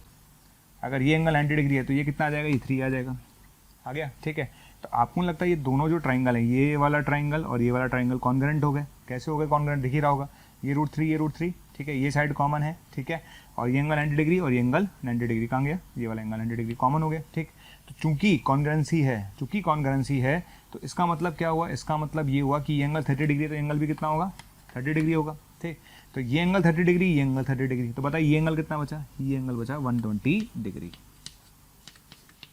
क्या बचा, 120 डिग्री। ठीक है, तो आपको बताना क्या था, न्यूनतम धनात्मक कोणांक, जो न्यूनतम धनात्मक कोणांक कितना होगा, 120 डिग्री हो जाएगा। कितना हो जाएगा, 120 डिग्री हो जाएगा। क्लियर। तो अगर आपसे पूछा जाए कि न्यूनतम धनात्मक कोणांक क्या होगा, तो न्यूनतम, ठीक, धनात्मक कोणांक अगर आपसे पूछा जाए कितना होगा भैया, तो ये हो जाएगा 120 डिग्री। क्लियर। अच्छा z कैसे लिखते हैं, z बराबर आपको लिखना आता है, ये z बराबर क्या होता है भाई, r cos theta plus iota sine theta. z बराबर क्या होता है बेटा, r cos theta plus iota sine theta. ठीक है, तो z ये लेंथ यहाँ से लेकर यहाँ तक 3 आई गई है भाई, ये √3 था, ये 2√3 था। ठीक है, तो ये आ गया 12 - 3 9 का √3। ठीक है, तो z बराबर आएगा r कितना आ गया 3, और एंगल कितना आ गया 120, cos 120 प्लस आयोटा साइन 120। ठीक है, ये आप लिख लीजिएगा इसके आगे, ये आपका z आ गया। क्लियर। कौन सा z है ये वो z है जो न्यूनतम धनात्मक कोणांक रखता है, ये वो z है जो न्यूनतम धनात्मक कोणांक रखता है। श्योर। ठीक है, अच्छा एक चीज़ सोच के बताइएगा, इस क्वेश्चन में जैसे मान लो इसी क्वेश्चन को लेते हैं, मैं आपसे बोलता कि वह z ज्ञात करो, सपोज मैं मान लेते हैं इसी क्वेश्चन की बात करता हूँ, एक बार समझा देता हूँ, मैं लगे याद भूल गया उस समय बताना, है ना। अगर मैं आपसे पूछूँ इस क्वेश्चन में कि वह z ज्ञात करो जो अधिकतम धनात्मक कोणांक रखता है। न्यूनतम धनात्मक क्वेश्चन के तो मैंने 3 क्वेश्चन करा दिए, न्यूनतम धनात्मक कोणांक, न्यूनतम धनात्मक कोणांक, न्यूनतम धनात्मक कोणांक कैसे निकालते हैं वो मैंने सिखा दिया, उसमें कोई लफड़ा नहीं है। पर मैं आपसे पूछता अधिकतम धनात्मक कोणांक निकालो, तब क्या करते? तो जैसे मान लो इस क्वेश्चन में अगर मैं इस पिक्चर को दोबारा बनाऊं, मुझे उसी टाइम कराना चाहिए था पर मैं भूल गया एक्चुअली कराना आपको, ठीक बेटा, ठीक। अगर आप बोलेंगे न्यूनतम धनात्मक कोणांक तो यही है, ये अपन बात कर चुके हैं। अधिकतम धनात्मक कोणांक कौन सा है भाई? ये है। क्या इससे अधिकतम मिलेगा? बना लो, आप कहीं भी ले जाओ z को, आप जहां लेना चाहो, ठीक है। आप z यहाँ लो, यहाँ लो, यहाँ लो, यहाँ लो, ठीक है। एंगल कम ही आएगा इससे, तो एंगल इससे तो कम ही आएगा, ठीक है। एंगल इससे तो कम ही आएगा, कर लो आप कुछ भी कर लो। तो ये अधिकतम धनात्मक कोणांक वाला पार्ट है। तो ये कौन सा वाला भाग है? अधिकतम धनात्मक कोणांक। क्लियर? तो मैंने आपसे सारे क्वेश्चन पूछे थे न्यूनतम धनात्मक कोणांक के, अब मैंने क्वेश्चन इसी में बता रहा हूँ मैं, अधिकतम धनात्मक कोणांक पूछेगा तो क्या करेगा? तो कल को मेंटली प्रिपेयर होना चाहिए ना, सर अगर मेरे पास क्वेश्चन आ गया अधिकतम धनात्मक कोणांक का तो मैं क्या करूँगा? तो बेटा ये अधिकतम धनात्मक कोणांक है, तो ये z आपको निकालना है। क्या निकालना है? ये वाला z आपको निकालना है, ठीक है। चलिए वापस चलते हैं। अच्छा, अब इस पिक्चर को दोबारा देखते हैं। क्लियर? यहाँ तो समझ में आ गया। अब दोबारा देखिए मैं सिचुएशन में क्या करूँगा, ये तो समझ में आ गया अधिकतम z कोणांक कौन सा है। अच्छा, अब देखिए वापस इस सिचुएशन में बना रहा हूँ, आराम से बनाइए अपन ने, बिल्कुल ठीक है सर। ये पॉइंट कितना है? 0,25 है, बिल्कुल ठीक है, ओके। अच्छा, मुझे कौन सा z निकालना है? मुझे ये वाला z निकालना है, श्योर है, ठीक है सर। इस सिचुएशन को आप वापस फील कर लेते हैं। क्लियर? ये कितना था भैया? 15, ये कितना था? 25, है ना। ये कितना था? 20, ठीक है। सेम यहाँ पर होगा, ये कितना है? 15, ठीक है। ये कितना है? 20, ओके। समझ में आ गया? आप एक चीज़ सिर्फ समझने की है कि z जब मैं लिखूंगा तो यहाँ पर जब मैंने न्यूनतम लिखा था तो थीटा हमने निकाल लिया था, निकाला था ना, ठीक है। अब थोड़ा सा फील कर लेना, फील क्या करने पड़े, ठीक है। फील देखो। अच्छा, ये बताओ कि ये जो आपको दिख रहा है ये वाला ट्राइंगल और ये वाला ट्राइंगल, है ना, आपको दिख रहा है तीनों साइड्स बराबर है, ठीक है। तो तीनों साइड्स बराबर है तो कॉन्ग्रेंट तो हो ही गया। अच्छा, कॉन्ग्रेंट हो गया तो हम यहाँ पर एंगल की अगर बात करें, ठीक है, ये एंगल कितना था हमारा? थीटा, थीटा, थीटा के सामने वाला 20, तो ये वाला भी एंगल कितना होगा? थीटा, क्योंकि थीटा के सामने वाला 20, ये एंगल कितना था? 90 डिग्री। क्लियर है? पक्का? अच्छा, अब सोचते हैं ना आप, ठीक है ना भाई, ये जो है ना कॉन्ग्रेंट ट्राइंगल्स हैं, कॉन्ग्रेंट है तो इसका मतलब बेटा थीटा के सामने वाला 20 था तो इसमें थीटा के सामने वाला 20 होगा। अच्छा, यहाँ पर 90 के सामने वाला 25 था तो यहाँ पर भी 90 के सामने वाला 25 होगा। तो ये एंगल कितना था भाई? ये एंगल था मेरे पास 90 माइनस थीटा। पक्का? ठीक है। तो अगर ये एंगल 90 माइनस थीटा था तो ये एंगल भी 90 माइनस थीटा होगा। क्यों? अरे कॉन्ग्रेंसी से और कहाँ से? कॉन्ग्रेंसी से और कहाँ से? ठीक है। तो 90 माइनस थीटा होगा तो ये एंगल कितना होगा? थीटा होगा, तभी तो नेट एंगल कितना आएगा? नेट एंगल 180 आएगा। क्लियर? दोबारा देखो, ये थीटा, ये 90 माइनस थीटा मैं समझा चुका हूँ, ठीक है। क्योंकि ये दोनों ट्राइंगल, ये वाला ट्राइंगल और ये वाला ट्राइंगल कॉन्ग्रेंट हैं, तो अगर ये 90 माइनस थीटा है तो ये 90 माइनस थीटा है, अगर ये 90 माइनस थीटा है तो एंगल थीटा है, ठीक है। आप देखिए, आप तो ये बताओ कि इसने कितना एंगल बनाया टोटल। आप तो ये बताओ इसने कितना एंगल बनाया। तो देखना, ये थीटा, ये 90 माइनस थीटा और ये 90 माइनस थीटा, ठीक है। ये थीटा, ये 90 माइनस थीटा और ये 90 माइनस थीटा, कितना हो गया? Theta plus 90 minus theta plus 90 minus theta. तो 90 minus theta plus 90 minus theta plus theta कितना आ गया? 180 माइनस थीटा, यानी पाई माइनस थीटा। समझ आ गया? तो क्या करना है? कुछ नहीं करना, सिर्फ और सिर्फ एंगल में क्या फर्क आएगा। अगर आपसे एल अधिकतम कोणांक पूछता, अधिकतम धनात्मक कोणांक, तो क्या आंसर देते? अधिकतम, ठीक है, धनात्मक कोणांक अगर आपसे पूछेगा, अधिकतम धनात्मक कोणांक अगर आपसे पूछेगा कितना देंगे? पाई माइनस थीटा, ठीक है। और थीटा कितना था? थीटा मेरे ख्याल से 10⁻⁴/3 आया था हमारा, ये आया था ना। नहीं तो निकाल लो, यहाँ से निकाल लो tan थीटा। tan थीटा कितना आ जाएगा? tan थीटा आ जाएगा 20/15, 4/3, करेक्ट आ जाएगा, ठीक। तो ये अधिकतम धनात्मक कोणांक अगर वो पूछेगा तो आप इसका आंसर देंगे ये। क्लियर? और अगर आपसे पूछता है z बताओ, क्या बताओ? z, अधिकतम धनात्मक कोणांक वाला z बताओ। तो अधिकतम धनात्मक कोणांक वाला z क्या होगा? r cos, कौन सा? ये वाला एंगल, ठीक है ना, pi minus theta plus iota sine pi minus theta, ये आपका आंसर आएगा, ठीक है। r कितना रहेगा? r तो सेम ही रहा 20, cos पाई minus theta minus cos theta होगा प्लस आइटा साइन थीटा होगा, ठीक है। और इन दोनों की वैल्यू आपको पता है। साइन थीटा की वैल्यू कितनी थी? साइन थीटा की वैल्यू है बेटा 20/25, 4/5, और cos थीटा की वैल्यू कितनी थी? ठीक है, आंसर लिख रहा हूँ मैं, आंसर कितना आएगा? -20, ठीक है, cos थीटा माइनस का cos थीटा, है ना। तो साइन थीटा की वैल्यू 20/25 है और cos थीटा की वैल्यू कितनी है? cos थीटा की वैल्यू हो गई 15/25, 15/25 मतलब 3/5 माइनस का प्लस 4 आइटा बाई 5, ठीक है। तो आंसर कितना आएगा? ओह, ये तो 20, कितना आंसर आएगा? माइनस का 12 प्लस 16 एटा, ये आपका आंसर है। क्लियर? तो ये वो z है जो अधिकतम कोणांक रखता है, अधिकतम धनात्मक कोणांक रखता है। ये वो z है जो अधिकतम धनात्मक कोणांक रखता है, ये वाला, इसकी बात कर रहा हूँ मैं, ये आंसर है। ये न्यूनतम धनात्मक कोणांक वाला z था, ये अधिकतम धनात्मक कोणांक वाला z है। तो आपसे पूछा जाए अधिकतम धनात्मक वाला निकालो, तो ये निकाल के आना था। न्यूनतम वाला पूछे तो ये निकाल के आना था। ठीक है, एंगल पूछेगा तो आप एंगल बता सकते हैं। आगे चलते हैं। 1821 21 799, या आप बोल सकते हैं 180021217999। इस नंबर पर कॉल करके आपको जो भी कंटेंट चाहिए वो आपको अवेलेबल हो जाए।